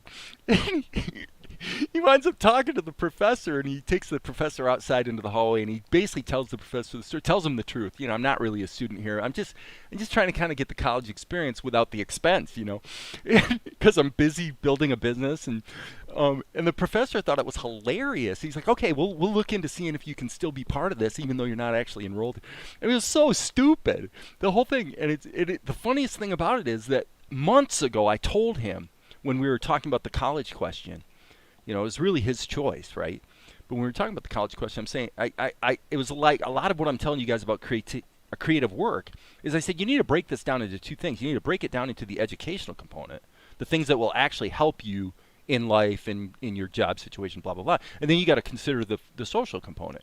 If the main thing you're interested in is a social component, consider that professionally building your business, you're going to be when your peers get out of college, you're probably going to be ahead of them financially compared to where they'll be another 4 years after they're out of college. You'll be 8 years ahead of the game, probably. Maybe not, but probably. Right? So if what you're interested in is a social component, just go to the college. I mean, it's not like you can't go into the dorms and go to a party or something. So if you want to, if you're curious, if you want to experience the college life, the social part of it, go do it now. There's nothing stopping you, And he did. He's like, okay, we're going to look at it pragmatically and just go, all right, let's go have the college experience without any of the cost. I think it's too funny. Okay, so Maria, both yours and my generation grew up in the job career is where it's at. Yeah, I mean, there's that. It was even more so with the probably baby boomers, I guess. The people who grew up in the 50s and 60s. Abusive household. Yeah, I mean, me too. So did Valerie. And Smog, and I'll tell you that I feel for your situation. I'll tell you this, Smog. I'll tell you this encouraging fact. Right now, my partner Valerie has a condition that has been colloquially described by doctors as the most painful condition known to humankind. Like the worst pain you can have, she has. Okay? So I can almost guarantee you that her situation's worse than yours. It may not be, but it probably is. But you know what? Her attitude is so spectacular, and she's writing a book, and I've reviewed her book, and it's really good. Like, and that girl is doing a better job of writing on her first try at writing a novel than most people I've seen after many tries. And one of the key reasons I absolutely believe, this goes back to everything I've said today, I am really sure one of the biggest reasons she's doing such a good job of it is that pain forces her to tell the truth. She can't play the games most people play. She cannot play the psychological games most people play. She's an unabashed truth teller. She's an extremely weird person when you first meet her because you don't understand what's really going on in her brain. Okay. But what you come to learn is that you can anything she tells you, you can take it to the bank. And because she doesn't have these inner stories she's trying to tell herself about whether she's good enough or whether, you know, just all this bullshit people tell themselves. She doesn't do any, she won't play that game.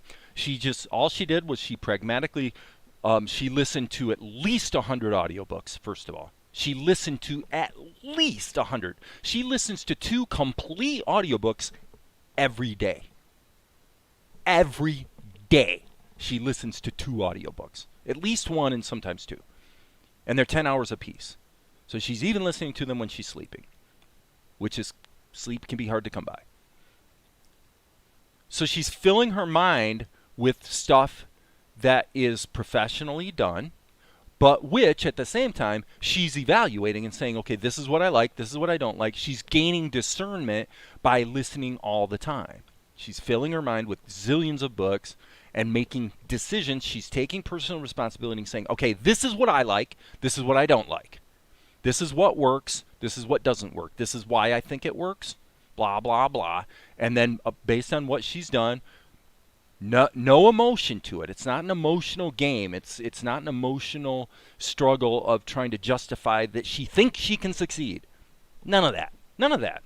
It's purely the pragmatic, honest evaluation of both what she's taking in and what she's putting out. What she's taking in, which is the audiobooks, what she's putting out, which is her writing. I've read some of it, and I'm looking at what she's reading and saying, oh my God, Valerie,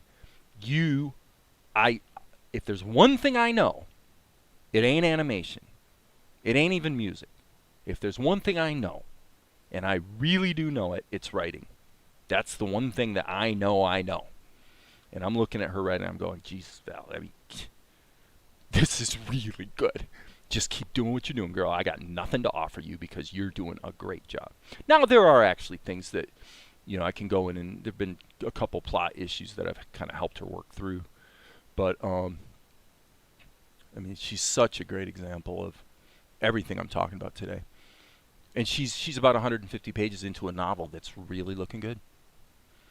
Okay, so we got 5 people that are suffering through this because apparently they're interested in what I have to say. Okay, I think Amar meant PTSD, not PSTD. So maybe he's like me. Maybe he's a little dyslexic. Amar, are you familiar with EMDR? Amar, are you familiar with EMDR? Hello? Tell me, Amar, are you familiar with EMDR? If you are, you know what I'm doing right now. If you're not, just tell me. Because if you're really dealing with PTSD, which by the way Valerie does too, from being in 3, count them 3, extremely severe car accidents in her life. Okay, EMDR is this. Okay, this has been revolutionary in dealing with PTSD and other things because it turns out for some bizarre reason there's some neural pathway that has to do with the attention that your eyes give something and your deep emotional psychological barriers. And so what they found is they take people with PTSD and they basically just go like this. And if you follow this with your eyes, okay, you can find, by the way, on YouTube, you can find an EMDR thing that just goes across the screen, so you can do it that way. But what I found is the pace is a little bit slow, and it's just as good with your fingers, with your hand. But what you can do is you can either think about the thing that traumatized you, or additionally, you can think about the things you want to replace it with. And if you simply follow this with your eyes, it puts you, it's kind of like being in the creative zone. It feels the same to me. It feels very similar to when you go into the creative zone, you just forget the world and you're just in the zone. Okay? This grabs the attention of your eyes, and they have found that they've been able to take soldiers and whatnot that have suffered from severe PTSD, and literally in one session, all of a sudden they're able to cope much better than they were before. So that might be something you want to look into. The term is AMDR, or I'm sorry, EMDR. EMDR. Look into it. You may find it extremely helpful. So,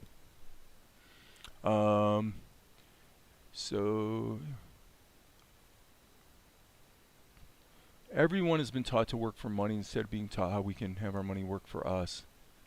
Yeah, but having your money work for you isn't that hard. The problem for most people is they don't have enough of it. So in other words, if I wanted to live off the interest from my savings, I'd have to have, probably about, well, if I'm getting the average 10% a year, just conservatively invested, then I'd have to have about $250,000 in the bank, minimum, just to live off the interest, So most people never get to that point, is the problem. But we all work for money. It is taught because your family, especially your age, you don't go to school, you do a great job, be a great career. Yeah, I mean, look at the Chinese. I mean, the Chinese have some of the socio-cultural mores and things they impose upon themselves. I mean, the idea of these tiger mamas is a thing. Believe me, I dated one after I went after my divorce. It's a thing. Also, what if my art looks better when I'm not looking at something someone else did?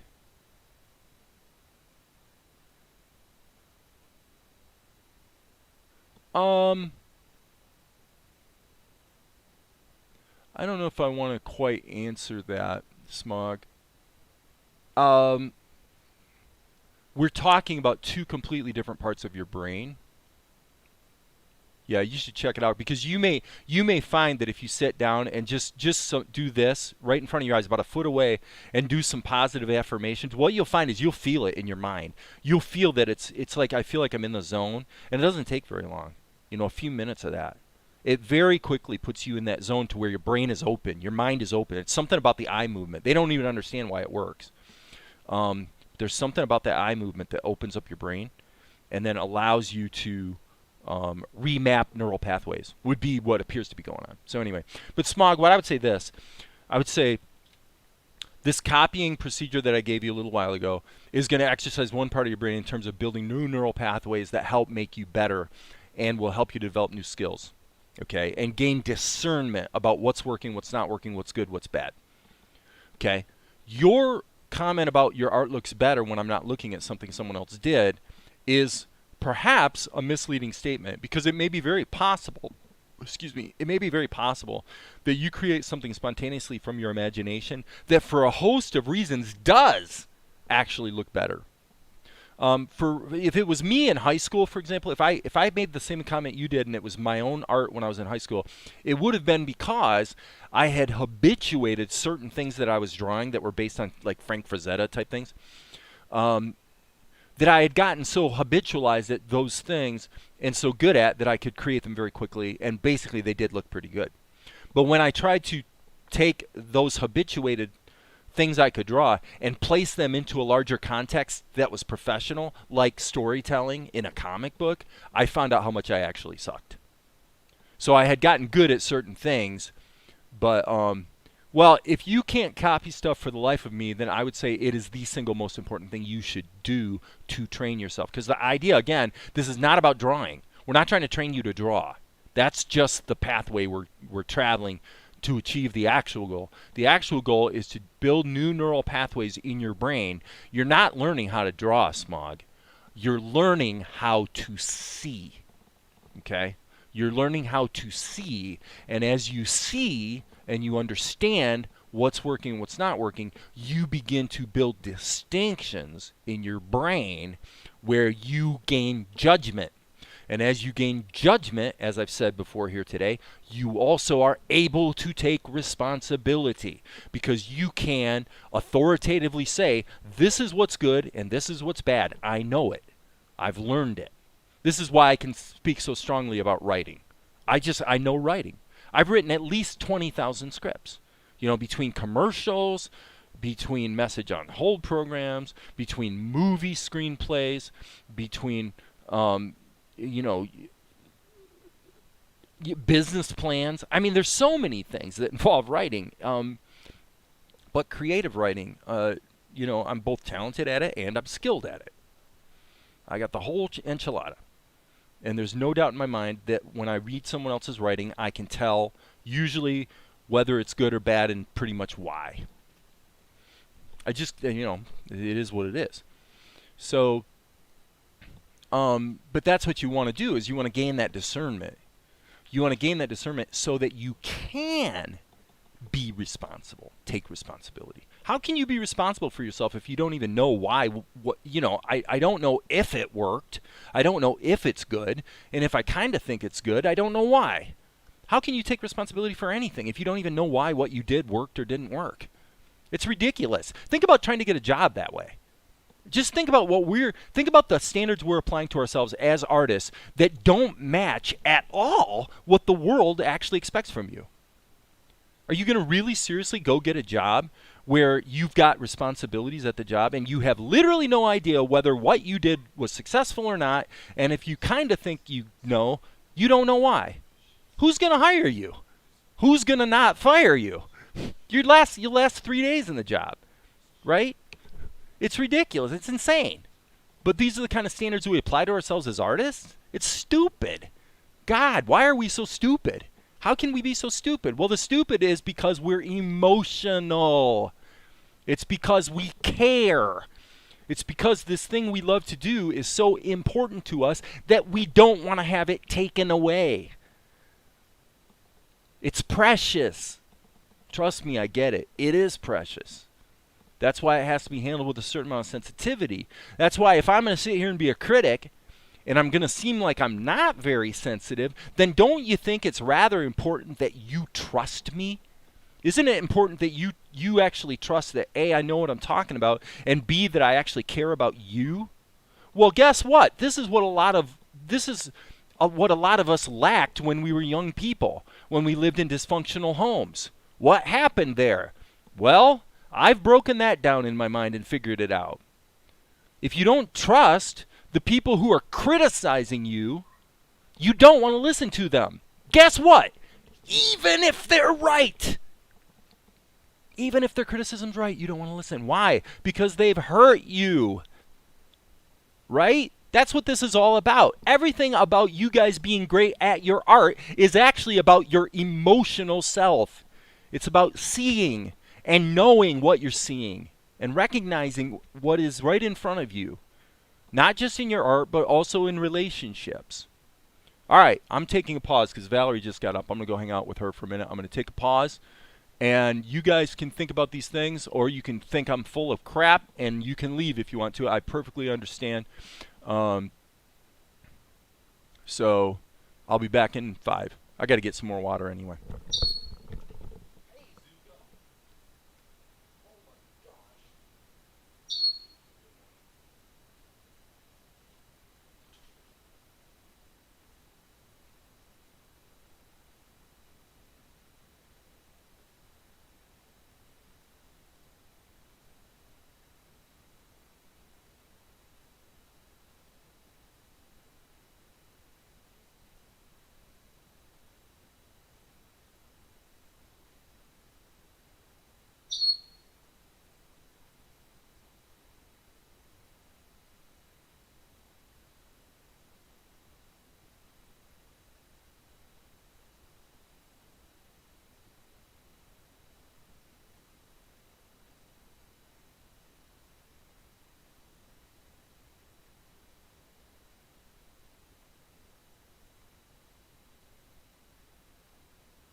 walked away, not realizing that my cup is still pretty full, actually.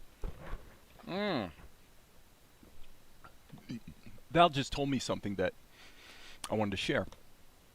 That is something in like it with your writing, for example. This is something that you might not think of, and it's kind of like why I'm giving Smog the guidance I'm giving him. By listening to audiobooks, which may not be something you considered, and there's zillions of them on YouTube, some good ones. She likes the Omega Force series, so you might want to check that out. But is that okay? And I'm going to address your comments here in a minute. I think the social okay, but let me finish my point about Valerie. By listening to audiobooks, she says, I know how it's supposed to sound. Okay, so when she's talking about the dialogue and the different voices you give the characters, this is a very specific distinction that for her is clear in her mind that for you, whoever you are, as an author, may not be as clear in your mind as it could be. Now, it does depend on the reader, of course, with an audiobook, because some of them sort of make different voices and some of them don't. But that's a whole nother diversion. But for her, she says, I know what it's supposed to sound like. I asked her, I said, well, do you actually say it out loud? And she says, sometimes.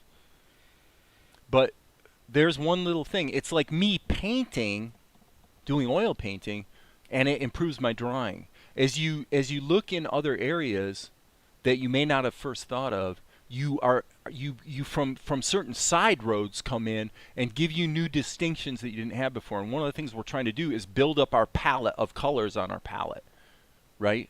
Okay, so now I want to go back and I want to deal with Amar's comments. So he said, I think the social comment does not want honesty, and having thick skin is something looked at as if it is old thinking.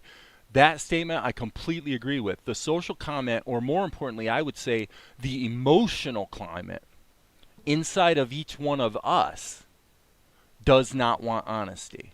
Hence, your second comment, you should not criticize me for who I am and be sensitive to my feeling, is the social approach with most online now.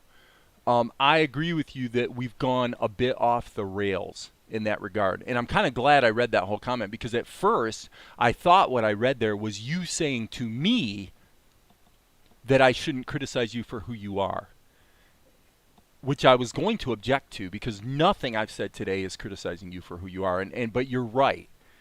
I'm going to be honest here, and if someone gets mad at me because I'm honest, look, they can be responsible, meaning they can make a judgment and say, well, Dave's full of crap. And I accept that judgment, because in fact, I'm excited about that judgment. Why? Because they decided it. They made the decision for themselves. That means they're becoming a responsible person, which means they're actually beginning to be qualified to become a good artist, because they're learning to be objective and make distinctions and take responsibility for their choices. If you believe in what you're doing, you can proceed, and you don't care about the result, socially or in terms of success or whatever. This is what I quoted Stephen J. Cannell about when he was talking about writing for television. His comment was, I just write to please myself because I've got 2 million people watching my show. I can't possibly make them all happy, so I don't even try. I just write stuff that entertains me. And he, of course, had built enough craft in his writing that generally his writing, for the standards of what he was writing to, which was television, was good enough. The truth of the matter is, I don't actually think Stephen J. Cannell was that great of a writer. I've read his novels. I've read at least half a dozen of his novels. I don't actually find them to be that great. I don't think he was actually a great writer. If you look at some of the things he's produced as far as movies and television, I don't even think he was that great at that. It's the truth of the matter. I think he was the right guy at the right time around 1975 to 1985, where what he was doing was the right thing for the time, and he would probably be successful today, but for different reasons. They would have more to do with who he is, and he's a good guy to work with, or, there's a lot of other reasons other than just his writing that fed into that, right? Okay. So, Darren says it's not always to find that thick skin, but as an artist, it's important to try to build one up. That's right. Darren, is very, you know what the deficiencies in your current capability as an animator are. I have full confidence in you that you know what the deficiencies are. In other words, you know when it's not quite up to what we would call a professional standard. Whether you know why it's not up to the standard, you might not yet. You might be still in the process of figuring that out. But what I'm trying to illustrate today is if you're very systematic and clinical and get your emotions out of it and are very honest about what is or isn't working, then you'll improve. If you're not, you won't improve. You'll keep making the same mistakes over and over and over again. Okay? This is why my mindset towards my own work has changed. This is why my mission is what it is. Disciplined engineering means I've got to start being clinical. I have to be uncompromising. When I look at my show, I know what's good and what's bad, basically. I can tell. I know where I did crap work, and there's plenty of places that need to be improved. My point is, I am determined that I'm going to improve those things and bring them up to standard. Because ultimately, I have to be happy with what I'm doing. And if I do all that, and then the show fails, guess what? I'm still going to feel good about it. My movie, a good example would be my movie Clerical Errors. Again, it's a low-budget film, but for a movie that was produced for only $8,000, it's very, very, very, very, very, very, very good. Okay? Very good. And you might hate it, and that's okay, because I achieved what I set out to achieve. And that we'll find out soon, because that movie actually just got picked up for distribution a few weeks ago. And we're in the process right now of getting the deliverables out to the distributor and moving forward with getting it distributed domestically and internationally. That's why I took it off my YouTube channel. It's no longer here because it's going to be distributed by a third party. Okay, seeing or hearing the truth from others is the best way to get better. I don't know that it's the best way. It's a way, and it's a good way. Again, qualified by the idea that the people giving you input are qualified to give you input. I'm going to tell you this, Darren, emphatically. Most of the people that look at what you're doing on YouTube are not qualified to give you good input. Okay? Some are. Most aren't. Let me say it again. Most of the people that you're getting feedback from your work here on YouTube are not, and will not be anytime soon, qualified to help you get better.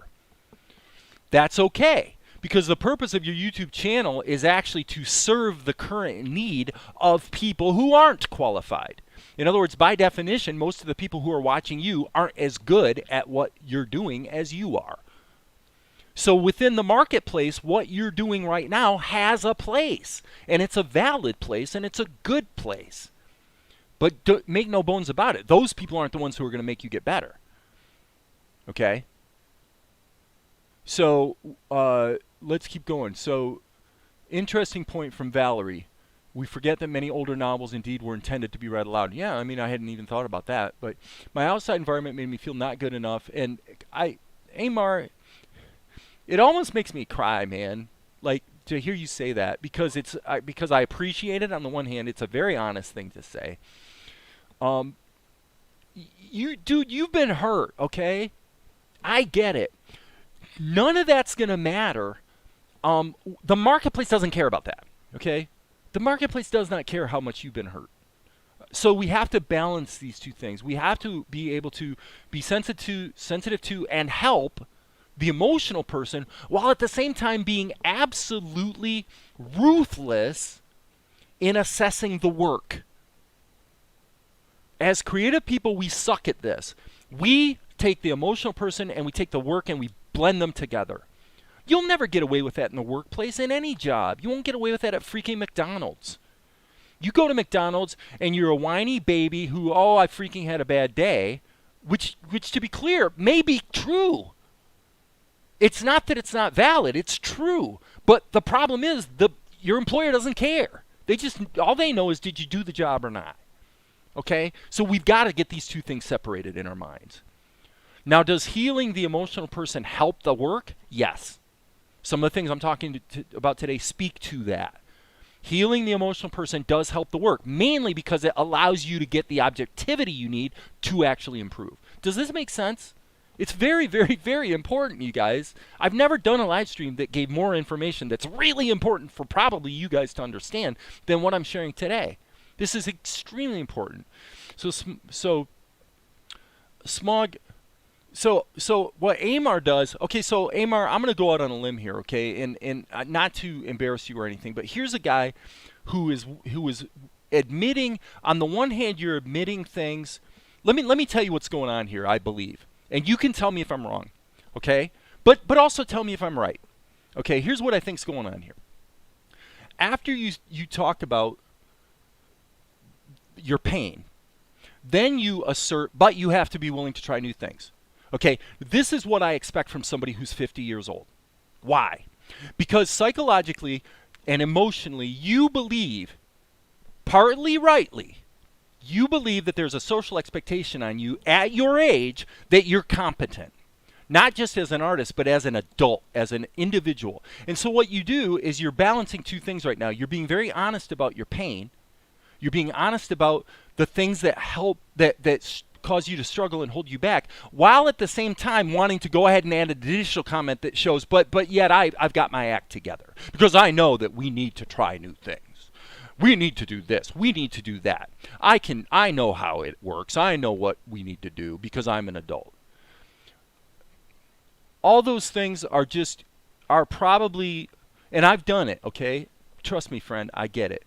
That is just you emotionally compensating for the fact that you feel a little inadequate in the situation. And you want to basically say, even though I feel inadequate, I want everybody to know that I am adequate. It's all bullshit.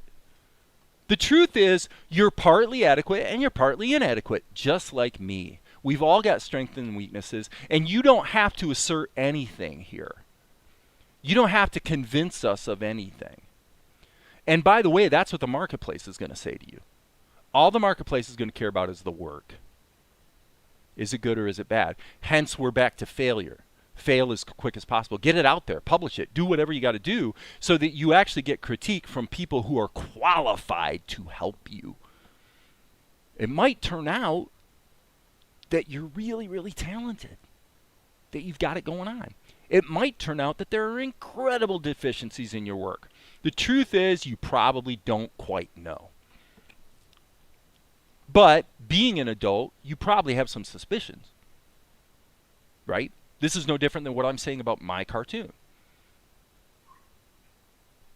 All I have to do is watch one anime, and I instantly can put my work beside it and say, okay, I've got some improving to do. And I've got to be honest. If I'm not honest, I cannot improve. Ever. And I'm glad to hear that, Darren. Your comment about being methodical to improve is exactly what I intend to do and have been doing. Good. Excellent. And just so as a friend, and just like I do with my son Kyle, what I'm going to tell you is, remember, it's just like this. It's just like lifting weights. This is what, I gave the same encouragement when someone I cared about was going through a very difficult situation that was very much out of his control. And this is what I told him. I said, look, just realize that what you're dealing with right now emotionally is just like lifting weights. You can only grow so fast. You're doing well. I get where you're coming from, and you're doing fine, but understand you just can only grow so fast. So be patient with yourself. Again, we're back to the 2 to 8 year thing. On the one hand, it's a miracle. Oh my God, I can actually get good. I can get marketplace good enough. Not great, not a master, but I can get marketplace good enough to work and be a professional, so to say. In other words, in 2 years, at anything. You just name it. At whatever it is, I can get good enough to function in 2 years, probably by giving it about 2 hours a day, average. Maybe an hour a day and then 4 or 5 hours on the weekend, whatever. But I can get pretty good at anything in 2 years. I can become a master at anything in 8 years. So that's the good news. The bad news, it's going to take 2 years. 2 to 8. But as an older person, you can look at that and say, you know what the great news here is? is that within the span of a lifetime, there's lots of 2 to 8 year periods that go by. It's not too late to start, guys. It's never too late to start. The only advantage Smog has is that he's starting earlier. But the reality is, remember this thing too about where the path that Smog is on as a high schooler. It's still a 2 to 8 year plan. I won't break it all down, but there's reasons why this 2 to 8 year concept fits into a 4-act story structure. And the reality is, when people get to Act 4, in other words, when they achieve mastery, the hardest part is Act 3. Act 3 is when you've actually become competent enough to realize how bad you suck. But I guess you could actually argue that Act 2 is the hard part. Act 1's easy because you're ignorant. You don't know what you're doing. You don't realize how bad you are. This is the high school student who's the best artist in class, but he still sucks by professional standards. He doesn't realize how bad he is, so he's happy as a clam. Act 2 is when he gets a little older and realizes that he can't get a job doing it. And he realizes how much he still has to learn. That's hard. So then he begins to work hard, and he tries, and he learns, and he does all the things we're talking about today. And then in Act 3, he gains some competence. He begins to get some traction. He begins to get some success. He begins to get an emotional sense of, you know what? I can do this. I can do it. I get to do what I love doing. Wow. And then what happens in Act 4 typically is one of two things. You either begin to repeat yourself, or you rest on your laurels and just kind of quit. Both of those options are fine. Very, very few artists get to Act 4 and they say, okay, the only reasonable pathway from here is to reinvent myself. And I actually have to go back to Act 2 and kind of start all over with a new angle or a new skill or a new approach that's derivative of the same arena of endeavor that I'm already in, but actually stretches me again. If you don't do that, then you're going to get to Act 4 and you're either going to, as I say, rest on my laurels. So me as a filmmaker, that's me as a filmmaker. I got to a certain point where now I've got a choice. I can either knock out a couple more films that'll probably do okay. I've told you the sequel to Healed by Grace makes me about $900 a month in royalties. It's not great. You can't live off that, but it helps. So I could go and make a couple more movies, and just a couple more movies being on the shelf, so to say, would probably pay all my bills. Just a couple more movies. Right? So, but I kind of decided 3 years ago to, do the reinvention thing, which meant going back to something that I was interested in from high school days, which was animation. And it's been great. It's been difficult, but it's been great. Okay, so FYI, recognizing where I need to improve is probably the main reason why I stopped playing around with the Futurama project and haven't gone back to it yet. I'd want to do it justice. That's a perfectly mature, honest, and reasonable rationale for leaving it alone for now. I'm totally down with that. Okay, so Smog says, I'm honest when it comes to admitting my stuff is bad. The first animation I ever did was Track Pack. A 3-year-old could probably animate better than that. Yeah. Okay. My mother always said it's never too late to go back to school. Well, like I said, that's the thing about this 4-act play. That's the thing about this 2 to 8 year cycle, is that the only advantage Smog has is that he's starting at a younger age. But the bottom line is, remember, as Malcolm Gladwell made the point in his book Outliers, is that most of the great productive output that we all remember from the Beatles happened in a period of about 2 to 3 years. So they had the period of developing their craft. I actually argue that the 8-hour-long gigs they played in Hamburg before they became famous actually probably didn't help them that much. It only helped them to the degree that it informed their songwriting. Because their playing was probably good enough, very early in the process. Okay, 900 is rent in most places. That's right. I consider myself very, very lucky. Exactly, 4 to 5 of those. Well, that's what I'm trying to do with the cartoon. The assessment of the cartoon was, out of the gate, was that theoretically one episode, based on the projected numbers, would be that one episode should be able to yield something like $500 a month. Would be the aggregate over a year's period of time.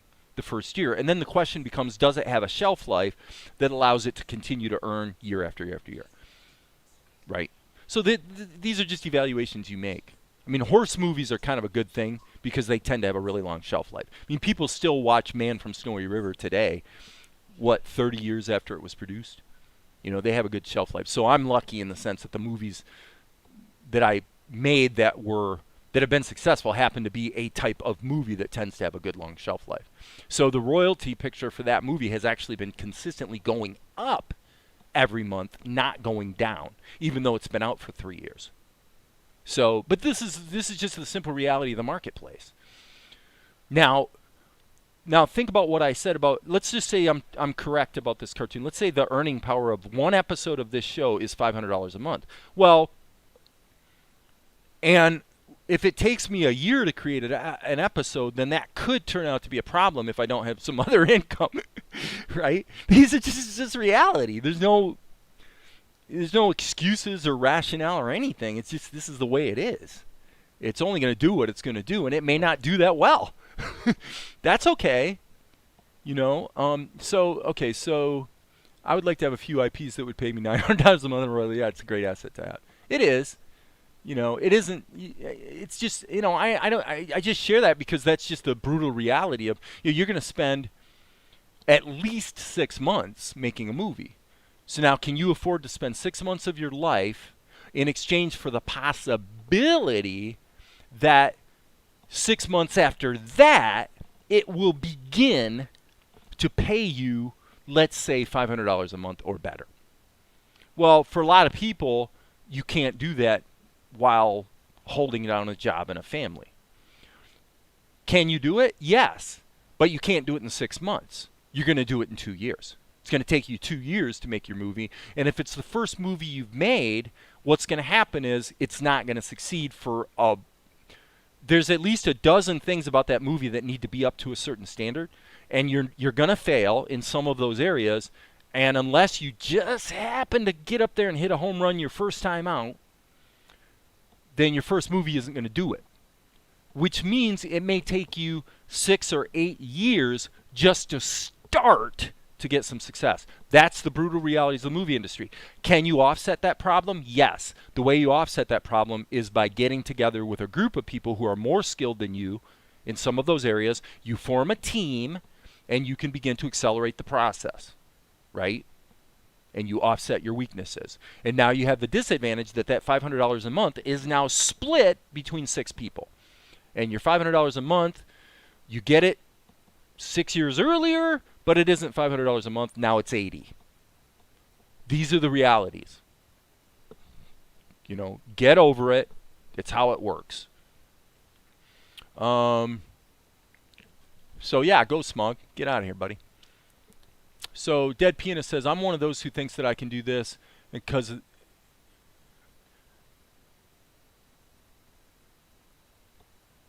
okay, I want to make sure I understand. So Dead Pianist, I think what you're saying is, let me restate. Yes, of course, I've read Richard Williams. I was just talking Soda Pop about The Thief and the Cobbler, I think yesterday. I was. You can watch it here on YouTube. But that's his magnum opus. My basic assessment of Richard Williams right now, I'm going to make some people mad, but when I compare Richard Williams at his very, very best to The Lion King, I actually think Richard Williams wasn't that great. He had some things about animation that he did amazingly well, and he definitely had the craft down, and if you want to learn the fundamentals in a good way, the Animator's Survival Kit is a really good place to start, especially if you want to fixate on walk cycles. Okay? But, you know, Richard Williams was just another guy, as far as I can tell. And I would personally say that you're going to learn more from doing what I said to Smog. Watch one of the better Disney movies and try to emulate 5 seconds of what they did is going to teach you as much or more than spending 6 months with Richard Williams' book. Because the Disney thing fits into a greater context of a well-told, successful story that was embraced by the marketplace. So you know that everything about that is contributory to it being what we would call good. Now, somebody out there is going to say, "No, wait a second, Dave. No, they had a multi-million-dollar promotional budget, blah, blah, blah." To which I say, bullshit. Don't tell me Aladdin wasn't a good movie. Don't tell me The Lion King wasn't a good movie. They were very good movies. Very good. They succeeded musically, animation-wise, emotionally, character development. Did they have a formula that began with The Little Mermaid? Yes. Is that a problem? No. That's not a problem at all. That's just being smart. That's just being smart. That's just saying, well, this worked. This was successful. Let's build on that. Right? So don't say anything at all to explain it away. Nothing at all to explain it away. The fact of the matter is that the Disney period that began under Jeffrey Katzenberg was uniformly superb for about 10 years. And then they started to no, I haven't spent much time with Richard's exercises. I mean, there's some things I talked about yesterday about tweening. You know, I talked about recoil, I talked about anticipation, and some of the things that work well at 24 or 12 frames per second that begin to fall apart at 8 frames per second. For the simple reason that if you do them at 8 frames a second, all the motion winds up taking too long. And your character might as well be moving in slow motion because it just takes too long to put all those tweens in there. That's just a creative choice we make, both creatively and economically. You know, it's just a choice. So, Dead Pianist made this comment. He said, "I'm one of those who thinks I can do this, and because of that, I never tried to do it." Okay, Dead Pianist, I think that's actually a kind of a healthy place to come from. So I think what you just said was that, I think what you said is, you feel so confident in your mind that if you really wanted to do it, you could, that you don't feel compelled to actually do it and prove it. Okay? There's plenty of things I've had that same feeling about. If I'm understanding you correctly, I would say that's fine. And the bottom line is either you want to, okay.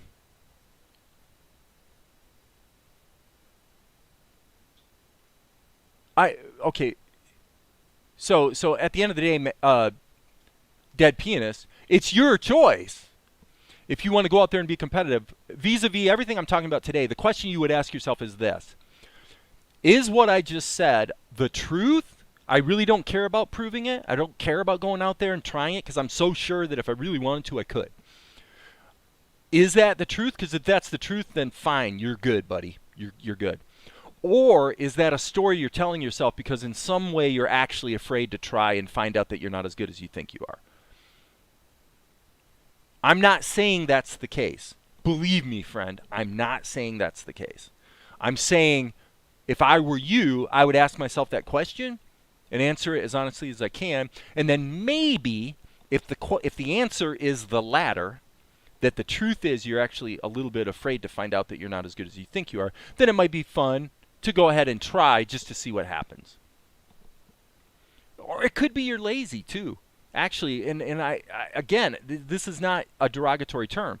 If you have the ability to be lazy and you don't mind being lazy and you enjoy it, then there's nothing wrong with being lazy. This goes back to what I was saying to Amar. Nobody else cares, okay? No one cares what you do. No one cares what I do.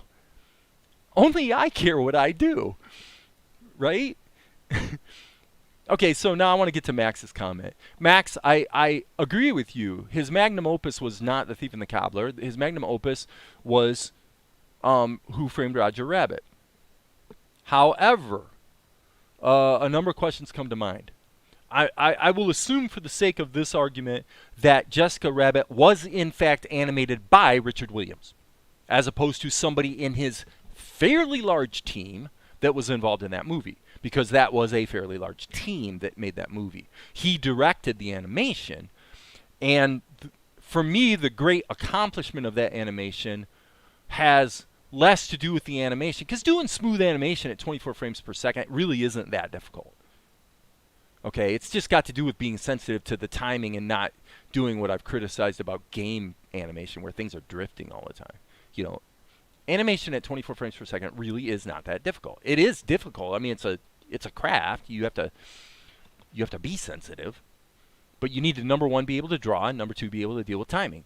The great accomplishment of Who Framed Roger Rabbit for me was the marriage of the animation to the live action, and the fact that they were dealing with environments that were sometimes a moving camera, and all that aspect of it is really impressive. Roger Rabbit's one of my favorite movies because it's not just great animation, but it's a good story, really good casting, well directed. It's probably the only Zemeckis movie other than Forrest Gump that I really like. So there you go. Goblin Thief. Okay, so not seen many animators do videos on this on YouTube. What are you talking about? A great YouTube series? Are you talking about the crap I'm talking about today? I care. That's right. About your work, you care. That's right. That's who cares. I say nobody cares. Well, okay, Soda Pop. Maybe you're talking about. I can't remember who I was talking to when I said nobody cares. So maybe you're talking about someone else. Like I can say, when I look at Amar's plight or Soda Pop's plight or Darren T's plight, I could say, well, I care. But at the end of the day, if I'm really honest, I don't care that much, right? Let's all be honest here. The truth is we don't care that much. What we really care about is ourselves, our own plight, our own situation, okay? And so it is more functionally useful to proceed on that basis. Proceed on the basis that the marketplace doesn't really care about you. All they're ever going to care about is the work. But as far as your process, your growth, your standards, it's really you decide. You're the one who cares.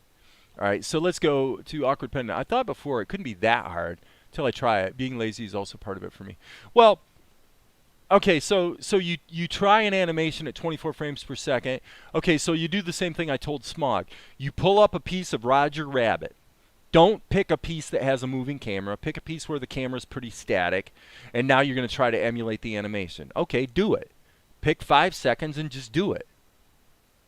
Somebody's probably going to put in the comments, well, yeah, Dave, that's a great idea. Why don't you do that? Here, we'd love to see you do that. Well, no, I don't want to do that. You do it. If you care about it, you do it. I don't care about that. What I care about is my 8 frame per second anime, sort of westernized anime type cartoon that I am trying to produce at a professional level of competitiveness. Okay, that's what I care about. So that's what I'm going to work on, other than when I'm talking to you guys like I am today, because I care about these things. All of these principles that have come up today are very important to me because they've informed me in my life, in my work. Okay, so my point for Awkward Penguin is if you try that 5-second test, you're going to find out real fast, and you can do it as a really rough pencil test. You don't have to draw the characters in detail. Remember, we can break these things into pieces. This is where Ed Tadeo and Full Chain Animation really get it right. If you watch their process, what you'll see is that when they're doing the pencil test and figuring out the timing and the movement part of it, they're not drawing the characters in detail. So split those two things apart. Those are two different things. It may turn out that you're not that great at drawing accurately, but you are good at timing and motion. That could well be. It could be you have a lot of talent for one and very little at the other. I think I'm more talented with movement than I am with drawing, although my drawing is improving lately, particularly. Okay, so Amar says, I believe the same thing, but I know I would need the time, and it'll take me a year or two to do it. Well, yeah. I'm lazy and procrastinate quite often. Again, a very honest admission, because I know exactly how much work it takes to do. Well, okay, so how can you accelerate that process? In every way, you have to get really, really, really specific about what's wrong. The more specific you can get about what's wrong, the more you can accelerate the process of fixing it. The big problem in your craft, there's basically two roadblocks. There's the informational roadblock where you don't know what's wrong.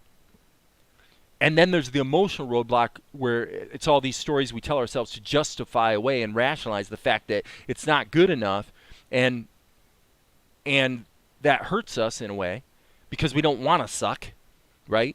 And so we begin to make all kinds of excuses and we procrastinate. The reason we procrastinate is because we're afraid to try, actually. Usually the reason to procrastinate is fear. It's not laziness per se, it's usually fear. I'm afraid to go approach the computer or approach the pencil and paper or approach the typewriter, you know, metaphorically speaking, as far as writing goes. I'm afraid to try because I'm going to try and then there's going to be some judgment either coming from myself or elsewhere that fails. Well, if you put your work out there for others to see, then the judgment from elsewhere can be a lot more damaging to you emotionally if you're vulnerable. So job one is to not be vulnerable, which means the more you know, the less vulnerable you are. The more knowledge you have about what works, what doesn't work. This is where Richard Williams' book is useful. Okay, is that you build up your knowledge base where when something isn't, like when I watched The Lion King, since Soda Pop brought it up again, if I watch The Lion King and there's something about it that I think wasn't done well, hopefully I can tell you why that part wasn't done well. The risk you run on YouTube is I criticize something about The Lion King and then people go, you know, who the hell are you? You know, Mr. Crap animator who thinks he's better than The Lion King. No, I didn't say I'm better than the team that made The Lion King. What I said was there's this one specific thing about it that could have used some improvement. Okay, so that gets back to what Amar was saying. Right? It's about the danger of the emotional reaction to the fact that somebody gave you some information that you reacted negatively to. The sad fact of the matter is they might actually be right, and you could learn from them. So you got to be open to that. Going to the store, baby? Right on. Okay, back up here. We're having a great time today, even though I'm not getting much animation done. I guess I'll give myself this one last day of spending more time talking than working.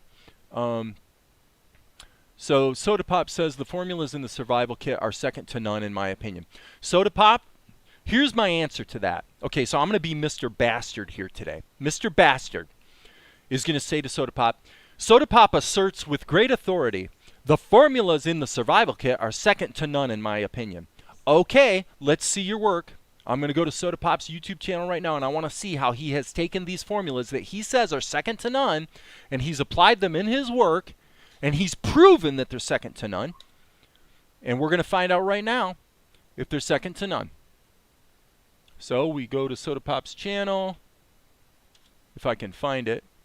And I'm not really going to do it because my goal isn't to embarrass Soda Pop if his work might be amazing. I don't know. I haven't looked at it lately, okay? But Soda Pop, assertions like that are stupid because you don't know if they're second to none if you haven't done it and you haven't found out for yourself that they really are second to none. So you tell me in the comments, are you telling me authoritatively that you've done this and you know that they're second to none? Yes or no? Simple yes or no question. Because if the answer is no, then you're talking out your ass. And I mean that in a loving way. I would say this to my son. You're talking out your ass. You're investing yourself in expressing things that you have no authority to. Yeah, so you qualified it by saying in your opinion. Your opinion is worthless if your opinion isn't informed by any kind of experience at all. Probably the only experience you have to back up that opinion is the fact that there's a lot of other people that have expressed that opinion.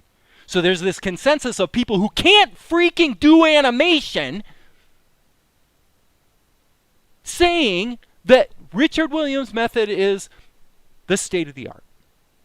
All the people who can't do it are convinced that it's the best. This is the world we live in. It's stupid. How stupid can we be? Come on, Soda Pop. You can't assert that it's second to none. You don't know. You're just talking. I mean, okay, you qualified it by saying in your opinion, that's fine. I'm expressing opinions here today too. But for crying out loud, if you're going to say it's second to none, then prove it. Prove it, buddy. And you know why I'm saying that to you? I'm saying that to you because guess what? That's what the marketplace is going to say to you. When you go to get a job doing animation, how many jobs have you had doing animation? I already know. The answer is 0. Okay? Again, I'm not trying to embarrass you. I embarrass myself. If I try to speak with authority about something, it's only because I know. Or at least I'm pretty sure.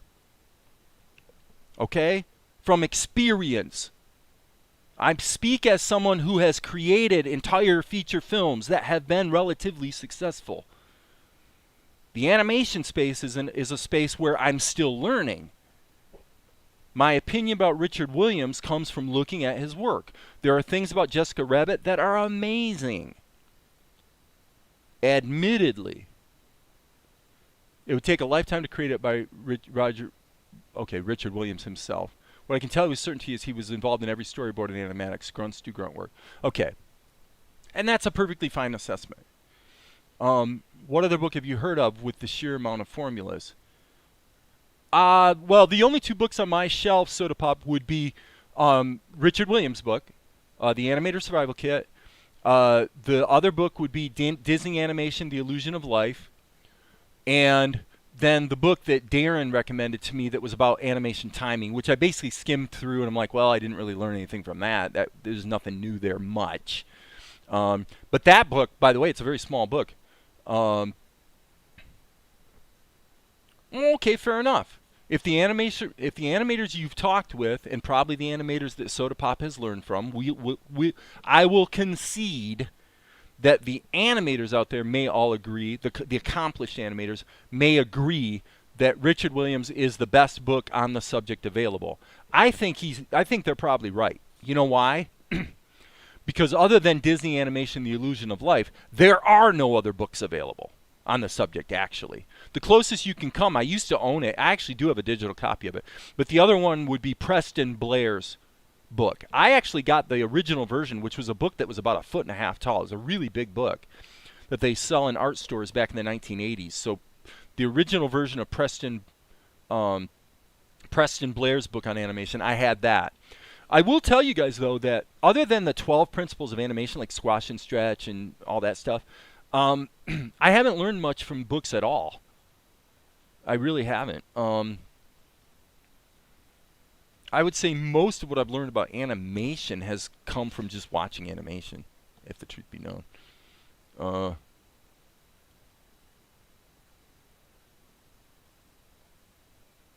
So if I was gonna, the closest I can come to speaking authoritatively about animation would be that if you're going to use books, well, yeah, Preston Blair's book is short, but it's also pretty complete, actually. If you're looking for books, then I would recommend the ones that I've read, actually. So there's Preston Blair's, which is okay. There's Animation Timing, which Darren, you might, if you're still here, you could weigh in with the actual title of that book. I don't remember what the actual title was. That book's okay. The guy who did, oh golly, he did some work. I wish I could remember his name. There's a book out there by another guy, Goldberg. I forget which Disney movie he was really involved with. I think it was the one that failed. Yeah, I think it was Emperor's New Groove. I say failed. It didn't fail. I don't mean it failed. It was a movie that went through a lot of really rough process of, getting made. Completely different team, completely different music, completely different title. There's a good documentary here if it's still up on YouTube about that. But so Goldberg wrote a book. So those are three that are okay, and then the two that are actually useful and good would be Richard Williams, The Animator Survival Kit, and then Disney Animation, The Illusion of Life, which is a pretty thick book. But that's straight from the horse's mouth of Frank Thomas and Ollie Johnston, and it really breaks down everything about animation that you could want to know. If I had to recommend one book, it would not be Richard Williams' book. It would be Disney Animation, The Illusion of Life. That's my opinion. Others may disagree, but they're both very, very good. I didn't like the fact that Richard spent so much time. Half the book is devoted to walk cycles. And as an animator, it's true that everything you do with walk cycles will inform and improve every other part of your animation. So in that sense, walk cycles are really good because they teach you to see. Like when you look at the difference, how every walk cycle is different, which he's very clear about that. Then for sure practicing walk cycles will teach you how to see. And if you know how to see, that's going to be the most important thing that's going to inform your animation and your drawing. Because what happens is you learn to recognize when you've gone off the rails, when you're going sideways. So the thing I'm trying to do in my own work is I'm trying to be very sensitive when I'm sitting here drawing, and then I realize that he's a little off character. Well, less and less am I saying to myself, well, I'll fix that later, you know, because too often times I've been in a hurry to get a finished result. It's one of the side effects of fighting with your software tools, where you're in this mode of wanting to see if something's gonna work. I've done this a million times. It's a shortcoming. It's a shortcoming that I've had. It's a shortcoming that I have put on display here on YouTube for at least 2 years. It's a bad shortcoming. This idea of fighting with the software tools, so you hurry, you chintz over certain parts of the work because you're trying to see if something about the tool is going to work. If I had to talk to my son or a younger animator or whatever right now, I'd tell him, don't do that. Don't do that.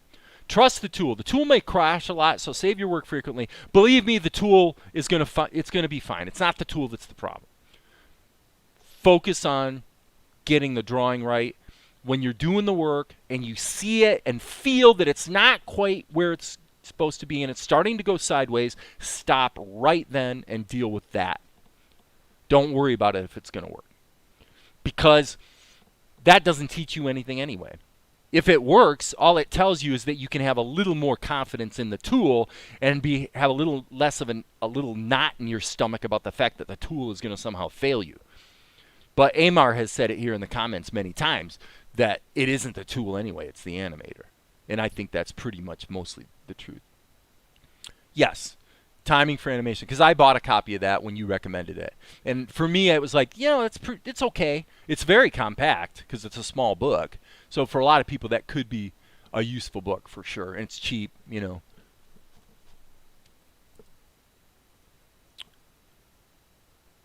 Character design. Actually, I will tell you this. This is just me. You guys can have a different opinion about this one, but I will say this.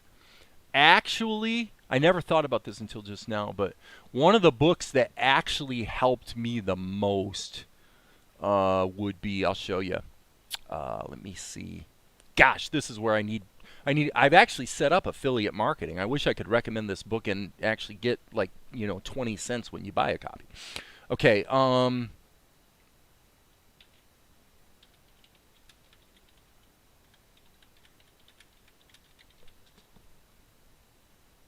Ben Caldwell's books. Yep. I can't really even explain to you why, actually. I can't really explain to you completely why. But this book here, it's a fantasy cartooning by Ben Caldwell, and then he's got another one called, I think it's called Action Cartooning. But Ben Caldwell's work, I like Ben Caldwell especially because he wrote these 2 books that sold really, really well, and he's never written any other books.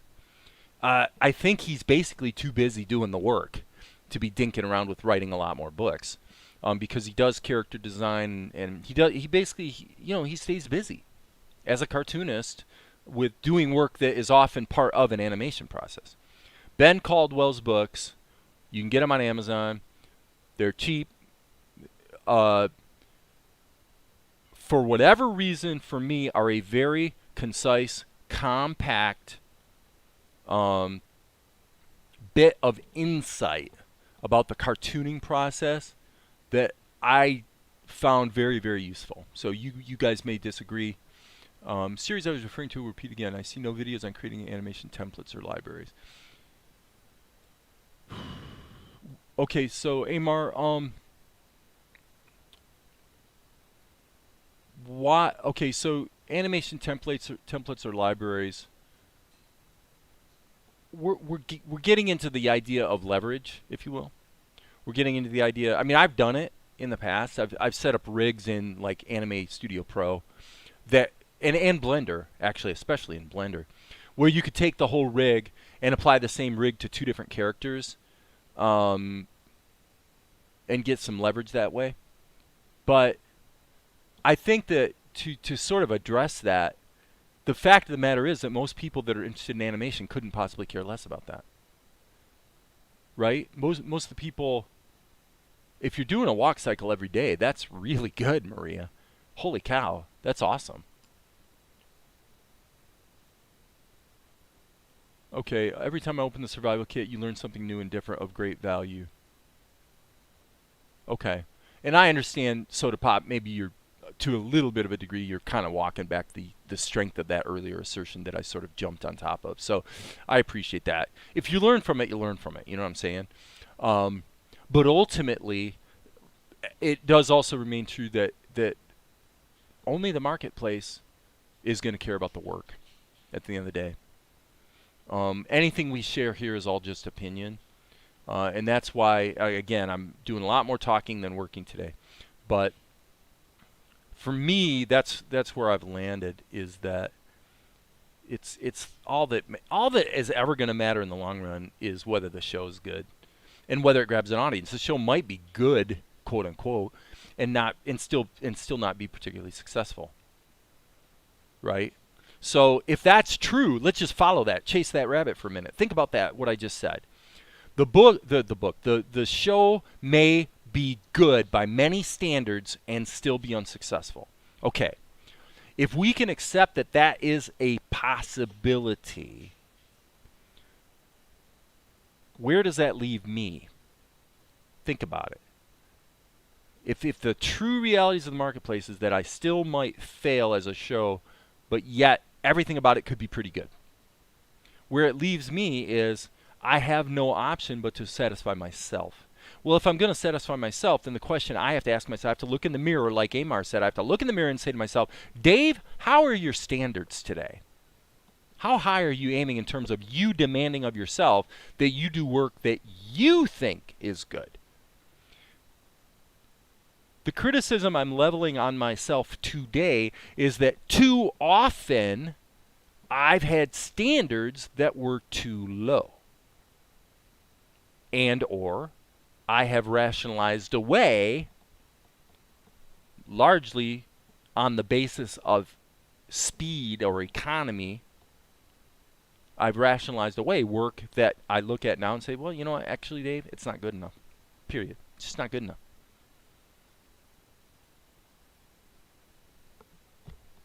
And it is what it is. And by the way, let's be clear about this. If we go back and look here at the things that I'm saying aren't good enough, I'm talking contextually. In other words, here's a great example of a shot. This is a shot where, it's probably not the best example, but this is a shot where the characters were created in Blender, and initially this girl did not have an outline around her. So at the time I was experimenting with a different approach, largely in Blender, where the characterization and the mode of execution was greatly simplified and had more in common with some of the stuff I actually see on, like Cartoon Network or maybe PBS Kids or whatever. But it was really a different stylistic approach. This is some of the stuff. Now, this shot is actually okay, but there's other shots that were in this mode that for me simply aren't good enough. To be clear, if what I was going for in this show was that look, then it would be good enough. So it isn't an objective value judgment about what I did. It's an objective value judgment about what I did as it fits into what I am trying to do on this show. Okay? So there's stuff in the show that by many standards is actually just fine as kids entertainment or whatever. But for me, it's not up to scratch. As I say, this shot's okay, largely because of that little bit of animation right there. It kind of works. So this is okay.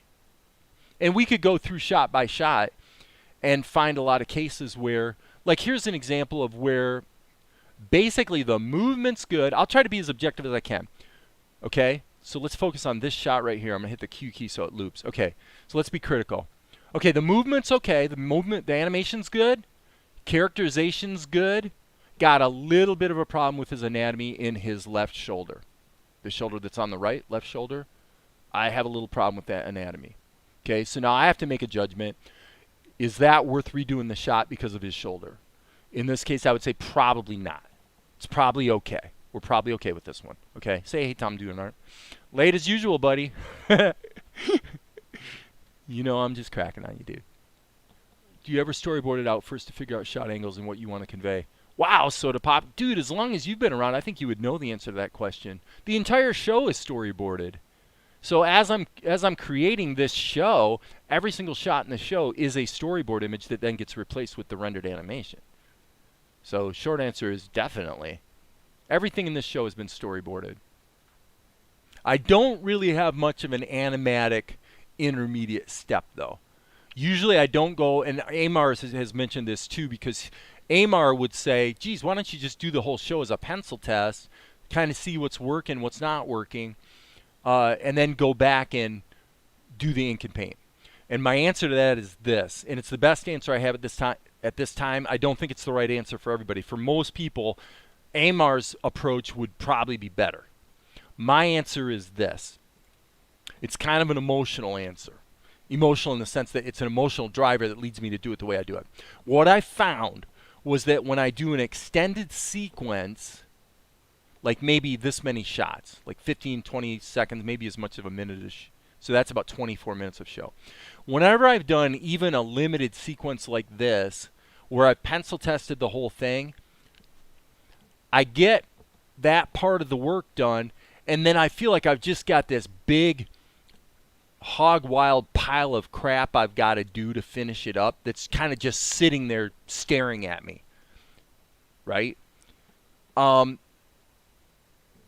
So this is probably other people, this isn't the best way to work. But for me, what I found is I do better when I actually go from storyboard to one finished shot, cut it into the show, and then there are editorial decisions as I go back, you know, and there are things that I wind up fixing or changing.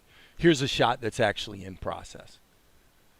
That's still not satisfactory. There's a host of things wrong with this shot. This is a shot that got redone that I want to redo yet again. I think I redid it about 3 weeks ago, and I'm like, okay, that didn't work. So it happens. Sometimes you're going to do your very, very best, and it's still going to come up short. You know, it happens. So, the book I recommend more than any other would be Disney Animation, The Illusion of Life. Disney, typing it in, Disney Animation, The Illusion of Life. Frank Thomas Ollie Johnston. That's the authors. That's what I recommend. Okay, so I'm going back here to Amar's last comment. What I mean by that is if you're doing repeating animation for production, correct. And creating a template or workflow, you reuse animation. Okay, so what I've done is quite recently, got to switch back to here. Quite recently, this actually came up. What I found is that the reuse aspect is definitely valuable. It was back here, yes. Back here, there was a shot.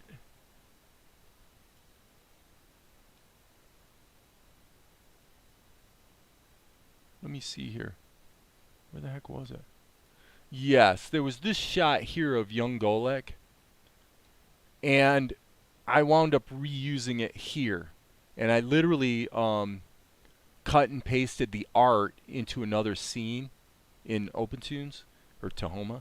And then just kind of cleaned it up and then, you know, lock that to a new body. So my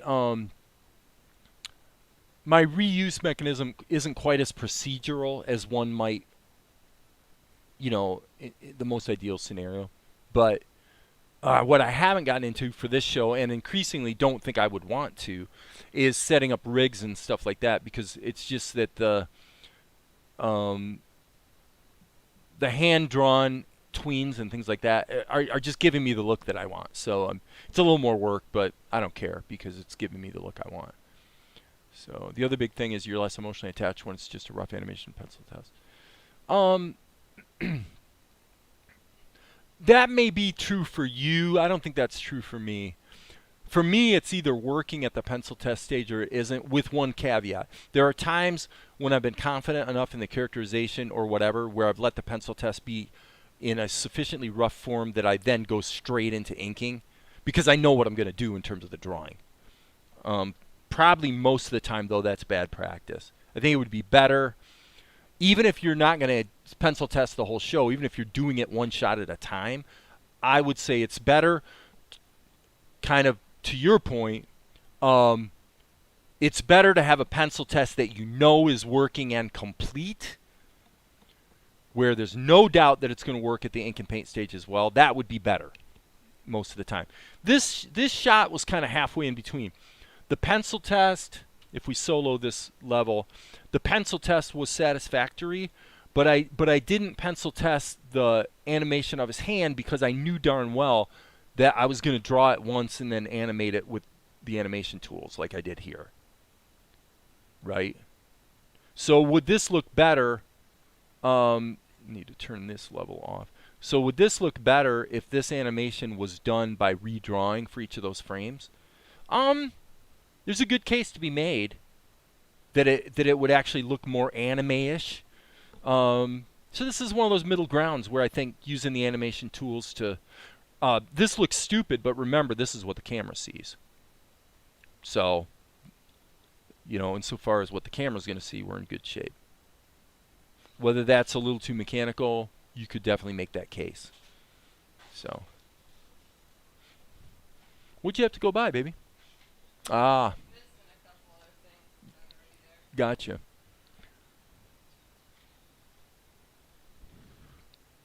All right, so the reusing is reality to current and other possible animations. That's why I mentioned that.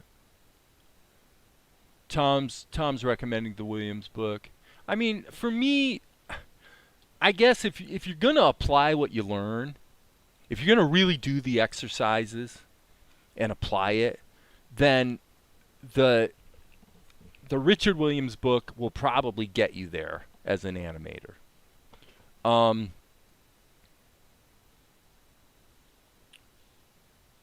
If you want to be a cartoonist creating fairly modern stuff, then probably I would say the combination of Ben Caldwell's book about cartooning combined with Williams' book on animation, you could spend your 2 to 8 years just mastering what you learned from those two books, I would say. Okay. In a perfect world, although it's more expensive, I would recommend the Disney animation book as well. Those 3 books are going to really keep you busy for a long, long time. So that would be my assessment on the book thing. Okay, Dave, are you ever going to get any work done on the show here today? Thank you, dear. You know, as much as I talk about you, you really should at least just say hi. Won't you at least just say hi? Just come over to the webcam and just sneak in there and say hello and just wave to everybody. She is the most beautiful creature on the planet. I love her with all my heart. And more every day, which is really the super cool thing. You know, we've been together for 8 years. I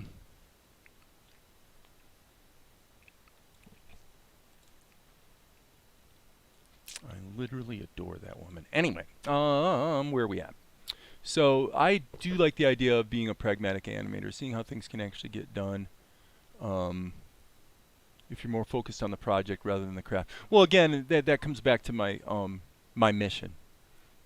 My mission that I feel very, very strong about is my mission is the disciplined engineering of competitive quality media properties. The disciplined engineering of competitive quality media properties. That's my mission. I've arrived at it. I feel very strongly about it. It encapsulates everything that I actually care about. It's not about animation. It's about storytelling. As far as animation goes, it's about animated storytelling, but that's just a means to an end of crafting a media property that I am satisfied hits all the notes in terms of writing, storytelling, editing, score, music, voices, the whole thing. A lot of stuff that has nothing to do with animation directly. They all matter to me because they all work together to inform what I'm really trying to do, which is I'm trying to craft media properties that I'm sure are good and are competitively good. I want to place it next to whatever's out there, popular at the time, or sometimes maybe popular at a different time. Something, because this is, in the case of Salt and Light, stylistically it's a little bit old school. Okay, that's okay. That's my choice. I'm shutting some people out of my audience by making that choice. I'm folding some other people in. That's just my choice. It's what I want to do, right? Okay, so Amar's got a bunch of... Maria, thank you for saying hi. Yeah. Well, she doesn't really like the whole camera thing anyway. She's not really big at like having her picture taken or whatever, and it was really quite gracious of her to just let herself be seen there for half a second. But yeah, she's my bestest bestie. Okay, so after a while, everyone says the same, and you can learn the principles in YouTube. That's true. I do have The Illusion of Life and Richard Williams both. Large books and can be intimidating. Well, okay, so I'm gonna pretend for a moment that you're like a, that you're saying that to me as Mr. Coach guy, and I would say this: take one page, forget the book, one page. One page isn't intimidating. One paragraph's not intimidating. Deal with that. Just deal with one paragraph. Deal with the part that isn't intimidating. Illusion's Disney book is more about the 12 principles, while the survival kit is focused on teaching formulas. Pretty true. Pretty right. That's great to have someone in your corner for almost a decade. Yes. Well, yeah, that's for sure. I'd love to have that because it's not an easy thing to find. Oh my God. Well, yeah. I mean, I could talk about that. If somebody, here I'm a guy who was married for 24 years and then went through a divorce, and Valerie was not a home wrecker. What actually happened was I met her literally, what was it? I met her 2 weeks before the divorce was final. It was the first time I met her. And I just saw her in the weight room working out, just said a few words, and then I never saw her again until actually the day after the divorce was final. It was one of those weird little things where I kept going back to the weight room and saying, I wonder if I'll see that girl again. Turns out I found out later she kept going back to the weight room for those 2 weeks going, I wonder if I'll see that guy again. And we never did. Until the divorce was final. Then the next day, there she was. And I actually asked her out. And we wound up together. And I'm happy to say it's better 8 years later than it was. It's one of those deals that doesn't get a little worse every day. It gets a little better every day, which doesn't always happen like that in life. So that's a good thing. So anyway, that's all animation is. It's a technique or formula how you should animate something. Yeah, so okay. Why don't we do this? What? Yeah, I am definitely doing the Truman Show today. Holy cow, 3 hours. But I don't care. It's been fun. I've been honored actually to be able to share the ideas that I share here. I do count that as a privilege. And it's basically really probably the only reason I live stream anymore, truthfully, because I don't know that I actually have that much to offer. As an animator, as a creator, and as a student of human nature and psychology, and what creates barriers for artists, and what helps equip creative people to go forward and actually try and deal with fear and those things. That's where I have a lot to offer. So today has not been wasted. Okay, so here, I guess as long as we're dealing with the ink and paint, we might as well deal with the ink and paint. So I'm going to hit the S key and hit Control A and just hit Control C. Since we're here and we're doing it, I'm going to go ahead and cut and paste this and then go in here and just fix this. Okay, and again, kind of to the point I said earlier to somebody, maybe it was Soda Pop, I don't remember, but maybe it was Smog. But I'm going to erase. Okay, actually I did that wrong. Let me hit undo a couple times. What I want to do is erase the ink. Keep in mind, you guys, you can hit the selective key and that only erases the color that's currently selected. So that's what I intended to do right there, which is basically this. Just want to get rid of the face so that all that's left is the expression. Okay, so I'm hitting the B key. Boom. So as you can see, I've got it in pencil mode. And so we've got lines of uniform size, but it's going to look good when I've got anti-aliasing turned on so that when it renders, it's going to look like that. So the jaggies are not a problem. Okay, so boom, boom, boom, boom. So we've got this quick reaction, which, by the way, I'm not 100% sold on it.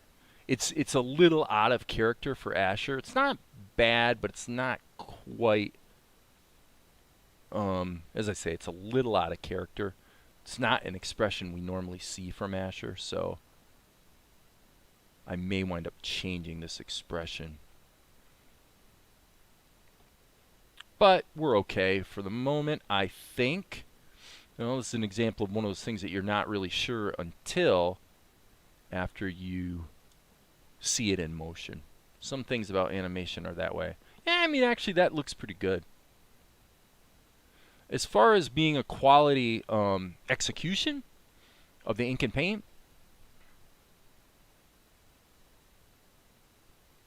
I would say I did a good job. Whether I'll watch it play back and it'll feel like it's a little off character, we'll see. So again, I'm going to hit the S key, A key, Control A, Control C. So I'm selecting all. S key, Control V. E key to erase selectively, selective, and let's get rid of that. Okay, so B key. One thing I'm noticing here, by the way, is it for some reason it appears we're getting some ghosting. I know why. Okay. That is interesting. I see what's going on. So I erased the ink, but the sketch underneath, yeah, that makes sense. The sketch underneath remains. So here we're going for that. We're going for sort of the Doonesbury eyes kind of thing. Do I have pressure on? I don't have pressure on, so that's fine.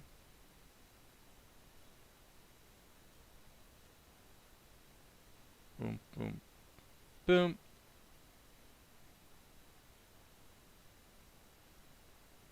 Okay, I'm going to take this and darken it up again. Boy, that's hard to see. Holy cow. That's because of the lines that are in the same level that I erased. So that's not a software issue or anything like that. Okay, I see what's going on. I was trying to get a beat on what's going on with his eyebrows. Sorry, we want this.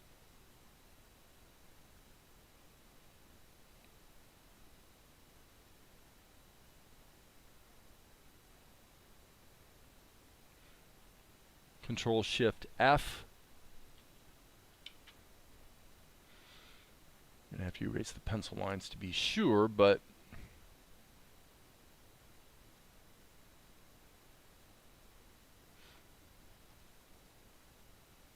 I'm gonna double check. Yeah, let's. So his mouth was mumbling up to. Well, okay. Stop. We don't want to put a mouth in there because this is a shrunk down version of this. And oh, wait a minute. We never saw his mouth moving here, did we? So actually, when we get to this shot, we do need his mouth to be moving and his eyes. So I don't want to draw his mouth or his eyes, because they're being animated, so I'm going to put them in a separate level. Okay, okay, dead pianist. Oh my gosh. Soda Pop is happily married as well. Yeah, I'm glad. Glad to hear it. Amar says, finding my better half. And it's really challenging in the age of COVID-19. I would not want to be dating in the current climate. It's fun to watch you progress. See a lot of improvement in yourself since you first started. Thanks, Soda Pop. I appreciate that. So Dead Peanut says, why don't you use posing software for better anatomy? I don't need to. Look, if I really wanted to use posing software,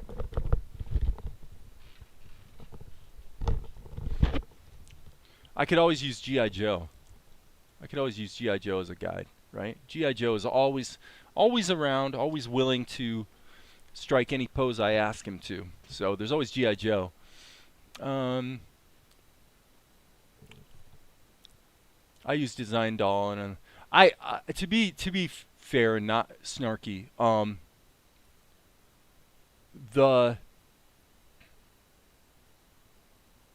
Make Human, which is essentially, it used to be a Blender plugin, and now it's a standalone application. But I have used Make Human to actually build up characters. In practice, to accomplish what you're trying to accomplish is pretty difficult and very time consuming, and obviously it's all 3D. And if you do it right and you come up with a result that you do like, that is satisfactory, then it can be quite useful, because then you can rotate them around in 3D space and use that as a guide. The other extreme would be if you talk about work that I've seen done with tools like Poser. I've never seen in my life one single example ever of any animation that was done using one of those tools that looked anything close to good.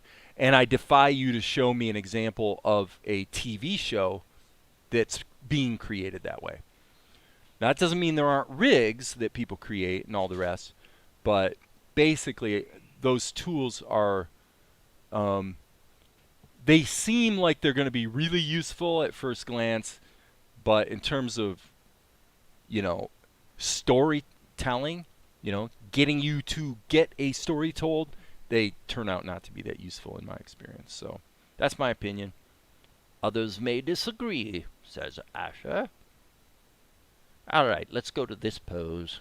Hit the N key and here, this will be interesting. Now we're going to grab this, Control C. We're going to go to the next frame. Hit the S key, hit Control V, and then we're going to actually retrofit Asher into this shot here. Just like that. So we can then put this wistful expression on Mel's face, which is nothing but fun. But the bottom line is, although at times you certainly could criticize me for having been a bit lazy about it, the truth of the matter is, when I'm careful, I'm pretty strong on anatomy. I'm pretty good with anatomy. Pretty good with the human figure. Pretty good with faces. Don't really need. No, but if I want to, like with Golek, I can always refer to the maquette. It's pretty useful once in a great while. Mainly for angles that are hard, like looking straight up someone's nose or something like that. Okay, so we're not going to draw Mel's mouth because he is talking, and so that's going to be animated on a different level. We'll just smack this all in here. And looks like old Valerie's out doing the picking the goodies out of the garden. We've had quite a good harvest this year. Green beans, tomatoes, Swiss chard, kale, onions, chives. Wonderful stuff. Okay, so I'm going to make a correction here. This is where the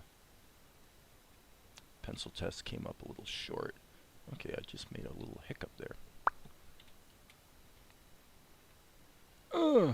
So watch, I'll start animating and like everybody will start leaving. Like, nobody cares to actually see you animate, sir. No one cares.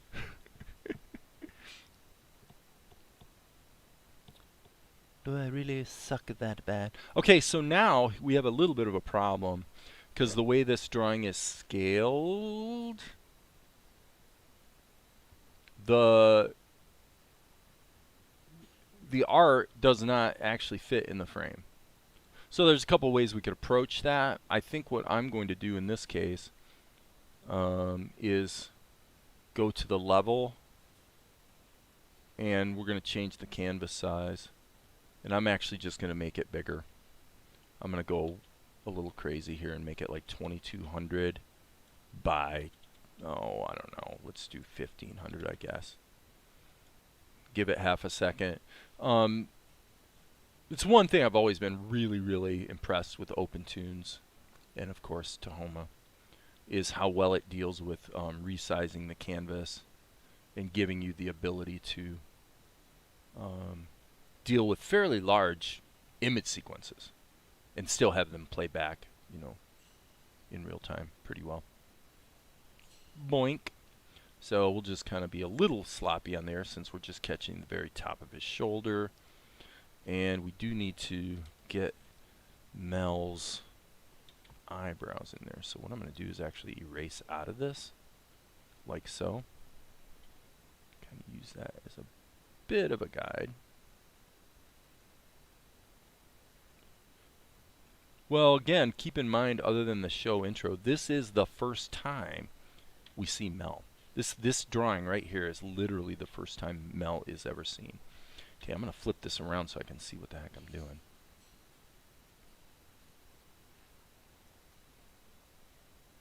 So we want him to have some appeal.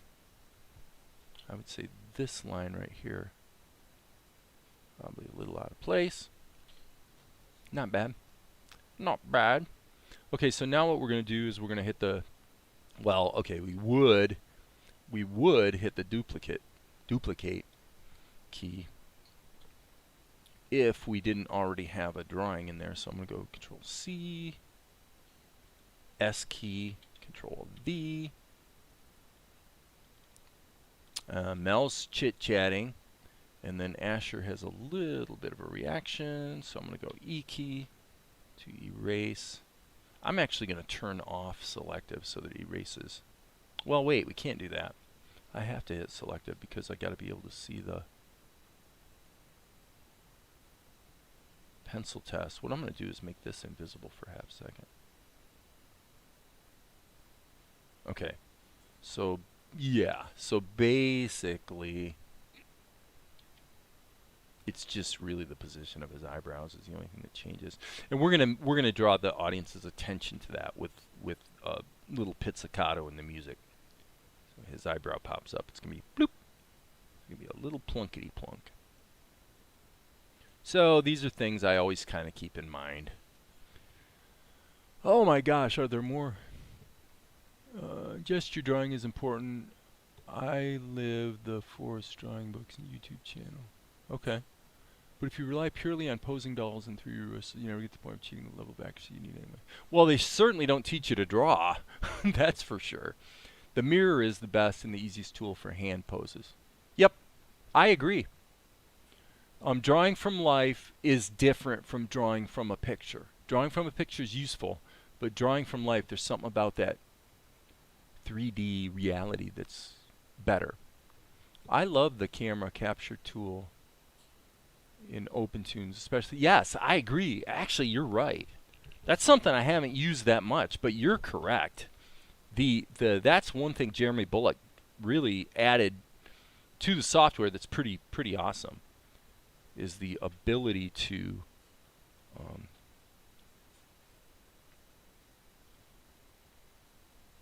the ability to just, I could capture stuff from my webcam right now if I wasn't live streaming.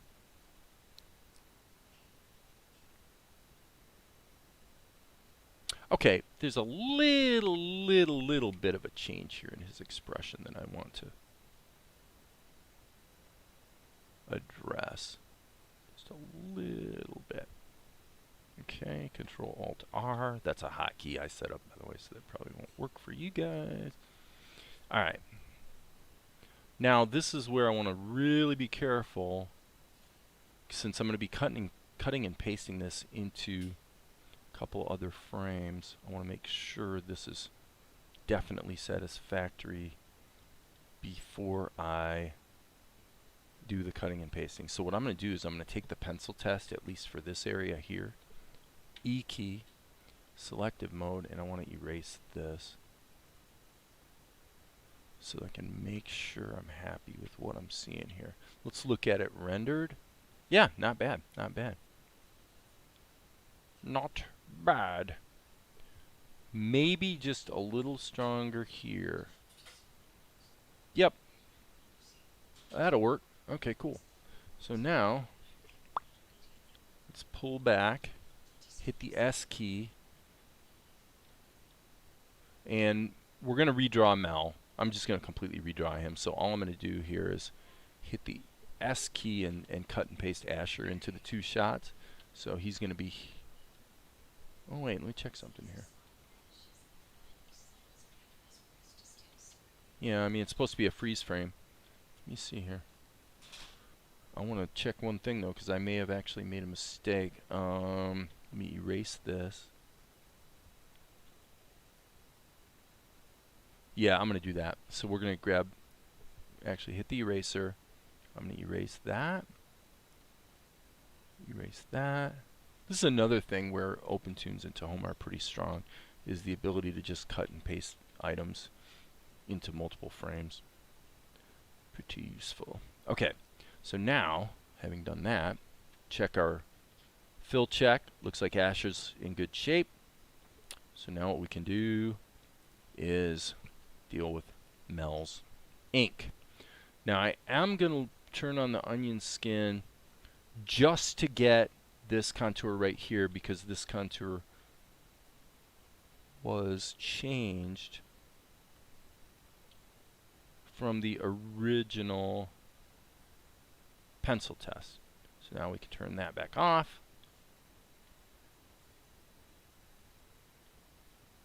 Okay, and I'm going to try to move fast here on the ink.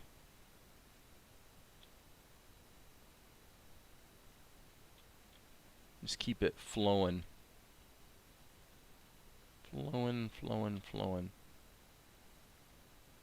Little bit of an adjustment there that I do not like what I just did. That looked stupid.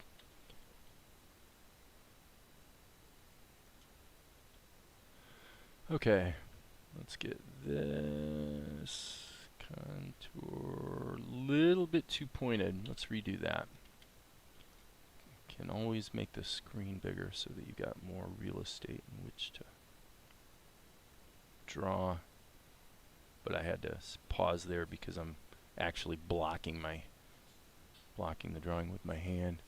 So, historical trivia. In the 19th century, it's considered gouache for women to draw from life, only from studies and paintings. Resize the Canvas.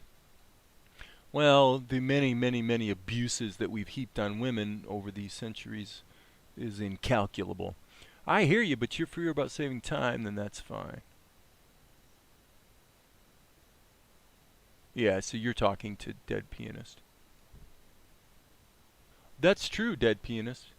If it saves you time and it gives you the result that you're trying to achieve, then no criticism, man. If it works, it works. You know? There's no arguing with that.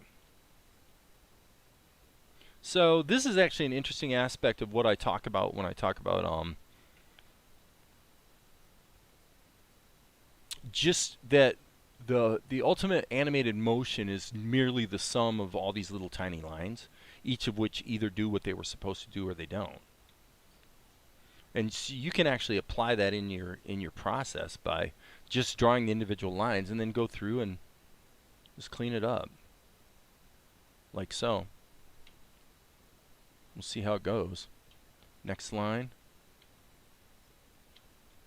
So I just want to get that contour there. Okay.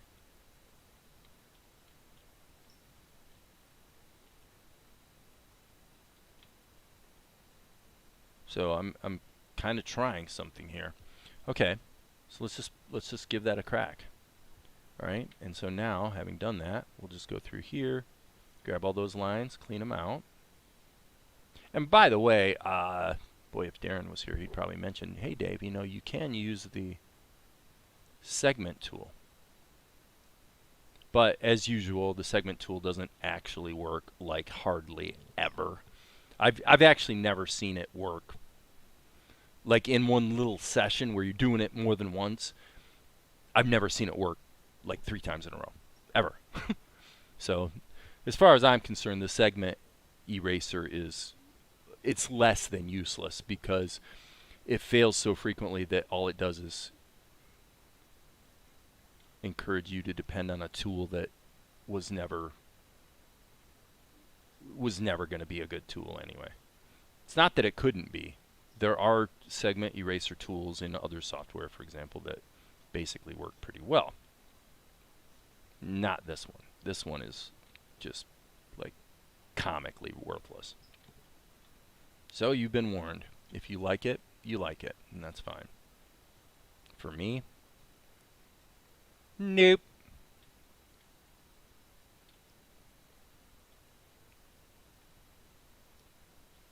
Okay, this is where actually a little onion skinning might not be the worst thing ever. Okay, so let's go here. So if I'm going to follow that sort of contour, probably that's where I'm going to end up. And let's zoom out a little bit so we can kind of see what we're doing with the arm. Okay, so this would be something more like that. And he's not really turning, he's just kind of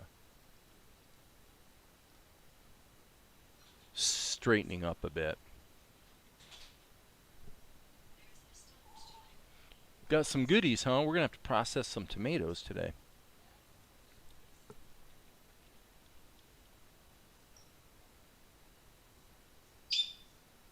Oh, that worked. That worked. Broom, broom, broom, broom, broom, broom, broom. Okay. Enough of the sound effects there, Dave. Okay, so I'm going to finish the ink on Mel, and then I'm going to quit. I'm going to do the ink on Mel, and then I'm going to quit. Because I'm basically ready for a break.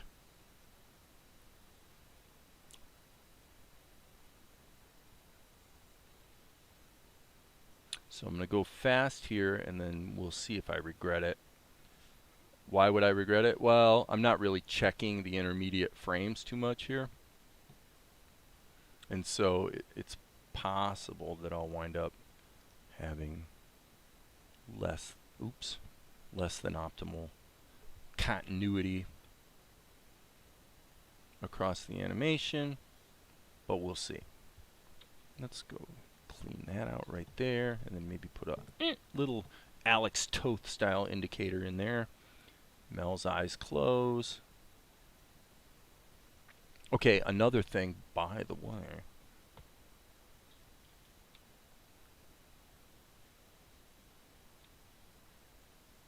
Is going to be his eyebrows. I'm turning on the skins for this one. He moves a little bit, and so I'm going to go like this. This is extremely risky behavior because of my proclivity to allow things to change volume. Now we've got a little bit of latitude because it is a tween. It is only on the screen for one frame, so there's that to consider. But that doesn't mean be a slop hog either, right? Okay, so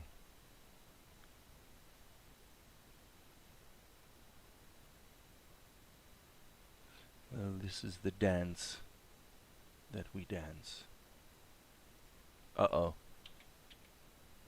Speaking of Slowpog, I think I'll do his eyebrows last, and let's get the onion skins the heck out of there. Boom, boom, boom. Oh, we're just having more fun today than people ought to be allowed to have. Do. Wow, there's some chat going on. Not about the quality of the animation. It's about what's most economical. Yeah, it's just purely you have to decide what your priorities are. For a place like Netflix or animation studios, it's more a question of what's your goal or journey as an artist. You know, and sometimes people miss. I mean, if you look at the Dragon Prince, a lot of people criticize the choice they made on how that was animated. There's sort of a jerky quality to it that a lot of people responded negatively to. And so then they changed it in season 2. And I don't know, but I think maybe they changed it back. I can't remember. It's like there was a negative reaction to them fixing the problem, as I recall. I don't remember how it actually turned out in the end, but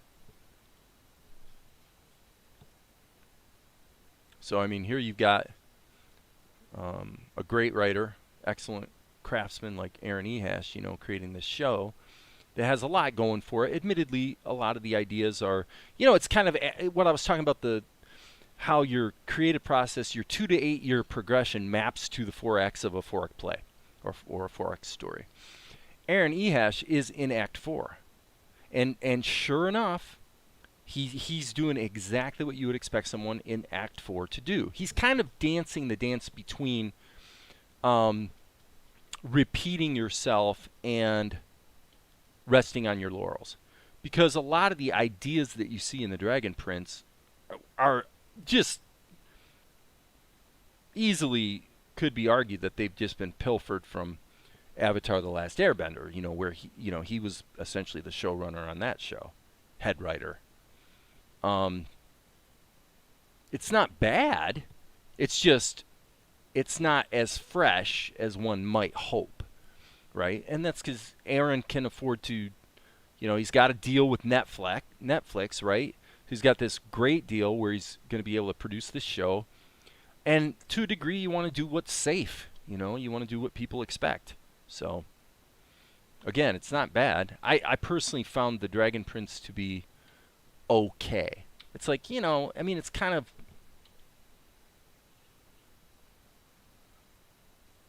just for me as a writer, I didn't get a lot of surprises. Let's just put it that way. I didn't get a lot of surprises. And I say that as a guy that really respects and enjoys Aaron's work, because he's a good writer. He was the head writer on Avatar, and he was also one of the writers on Futurama. So he's got quite a pedigree behind him as a writer. Okay, so I think the word is pronounced gouache. Gouache. Yeah, I said gouache because it's isn't it spelled the same as the paint? Gouache. And maybe that's pronounced gouache. I don't know. I'm not sure. I was going to take another shot at Blender once I'm done with my short I'm working on. Blender's a great tool. So Max says, hey, there are 12 Mona Lisa paintings. At least 4 of them were done by Leonardo's students. The thing is that for years they would study and copy the works of the masters. In order to get to models, you needed a lot of previous work done. That would mean years and years of work. They would get married by that point.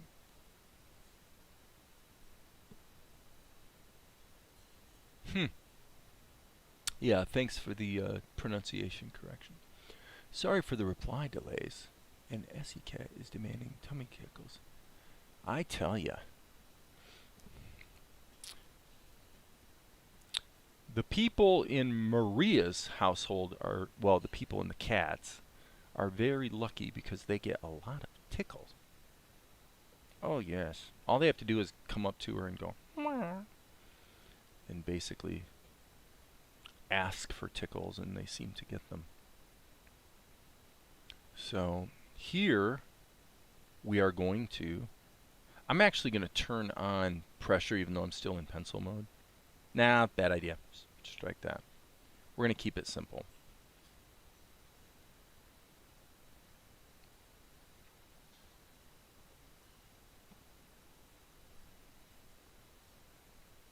Okay, not bad, not bad, not bad.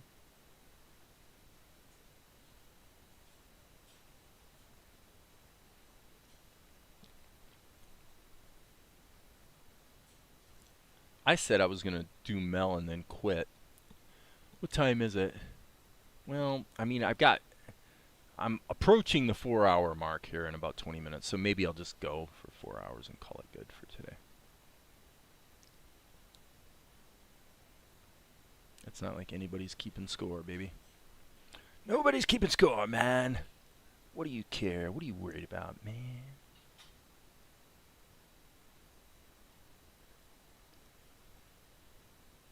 So, this is, relatively speaking, a bit of a close-up on Asher.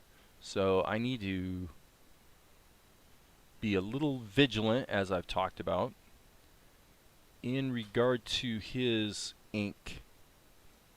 Okay, it's going to be smoothed out, but let's look at actually. No. Nope. Nope. Nope. Nope. No, no, no, no, no. Sorry, guys. That ain't working. If we're going to do it, well, this is exactly what I was talking about, being vigilant. If we're going to do it, we need to go ahead and have pressure. And we got to get a little bit more character into these lines. We're not going to be able to, at this scale, we're not going to be able to just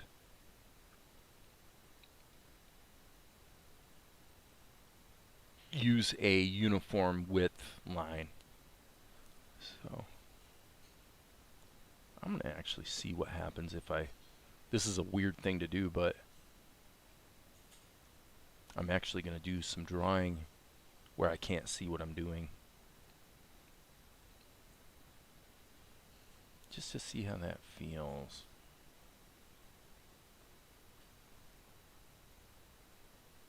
But yeah, pressure is kind of important here.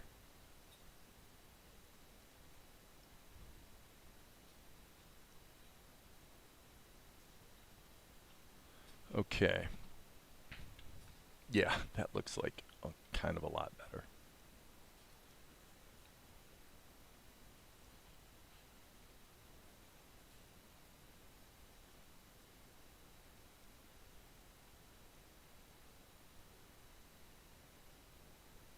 Pretty weird, huh? Working without being able to actually see what you're doing.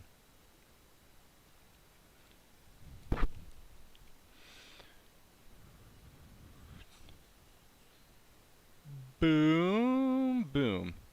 Boom, boom. Mm, mm, mm. Mm, mm, mm.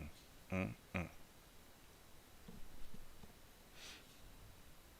Okay. N key.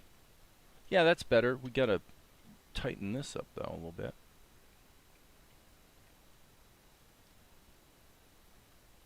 Sweet.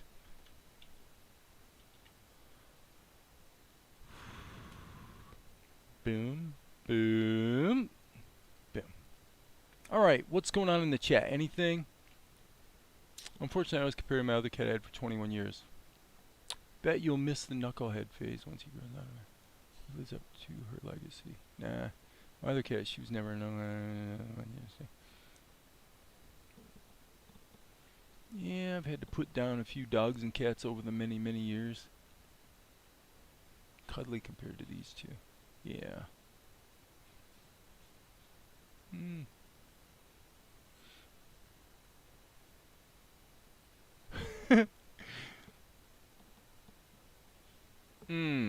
Yeah, if they were feral, that's a bit of a task to deal with. Whoops. So, some people are probably freaking out about the non-anti-aliased lines, but it actually works out okay. Tahoma and Opentoonz do a really good job of adding post anti-aliasing, so it's actually not that important that you have anti-alias lines when you ink. Surprise, surprise. Okay, so now here, most unfortunately, well, I guess we'll just close these shapes like this.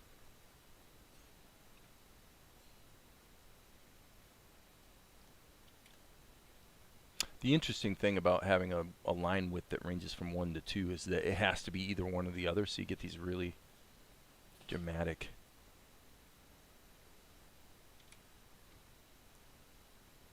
changes. Mm, mm, mm, mm, boom. From 1 pixel to 2, obviously double the width. But once it's anti-aliased, not too bad. Not too bad.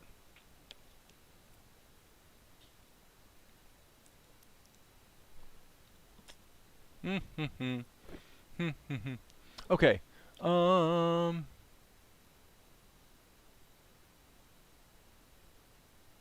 Cats.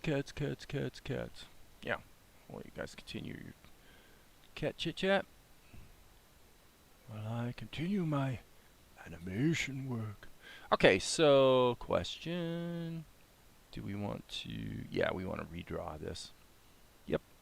Redraw it. Oops. Again, we'll just kind of make that line there. Boom. Keep this loosey-goosey. Yep. Little bit of a... Okay, that's interesting. This may backfire. And I think if it does backfire, I'm going to go ahead and stop for today. Because I'm getting in that mental state where it's like I don't want to fix the things that I know are wrong. I'm getting impatient. And that's generally a bad thing. But, you know, when you've been at it for 4 hours or blabbing for 4 hours like I have, there's, you know, it's kind of understandable.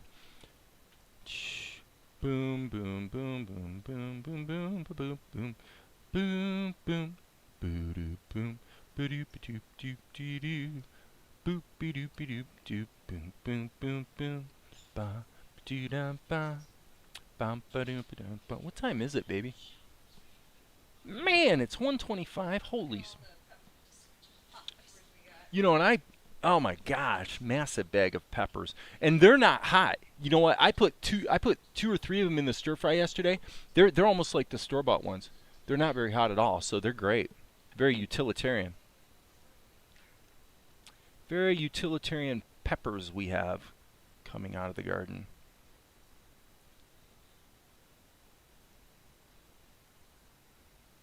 Yeah, I'm really pushing hard. That's the one thing.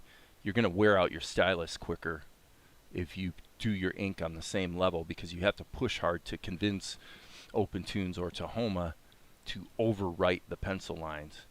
So Darren's out there going, "Dude, why don't you just put it on another level, dude? What's wrong with you?" To which I say, I know, you're right. That's just my choice. Just my choice, man. Uh-huh.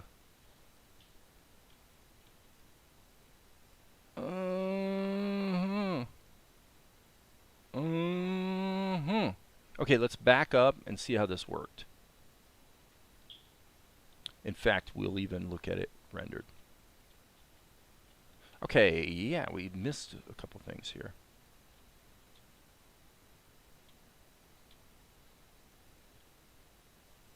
Okay, actually another thing we missed.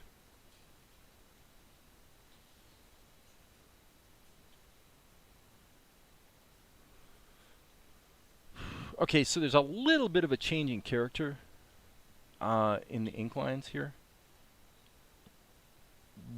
Does it matter? I'm not sure. Whoops. Okay, that was not supposed to happen. Nope, it's okay. Well, particularly because that one's a tween anyway. So, boom, boom, boom, boom, boom, boo-doom, be-doom, be-doo, be-doo, be-doo, be-doo, doo, be-doo, doo, doo, doo, doo. Mm-hmm. Ba-dum, bum, bum, bum, ba-dum, bum. Ba-doo, ba-doo, ba-doo, bum, ba-doo, bum, bum, bum.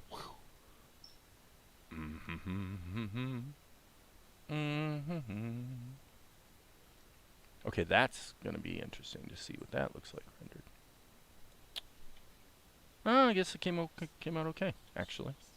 Not horrible.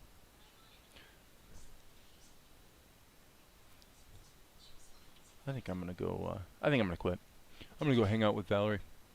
See what she's doing. Is she going out to the garden again? I think she is. Okay, so guys, it's been amazing. It's been a good time, 4 hours, but I'm sick of it. I'm ready to quit. And so, as you guys know, as I often say, there will be more later.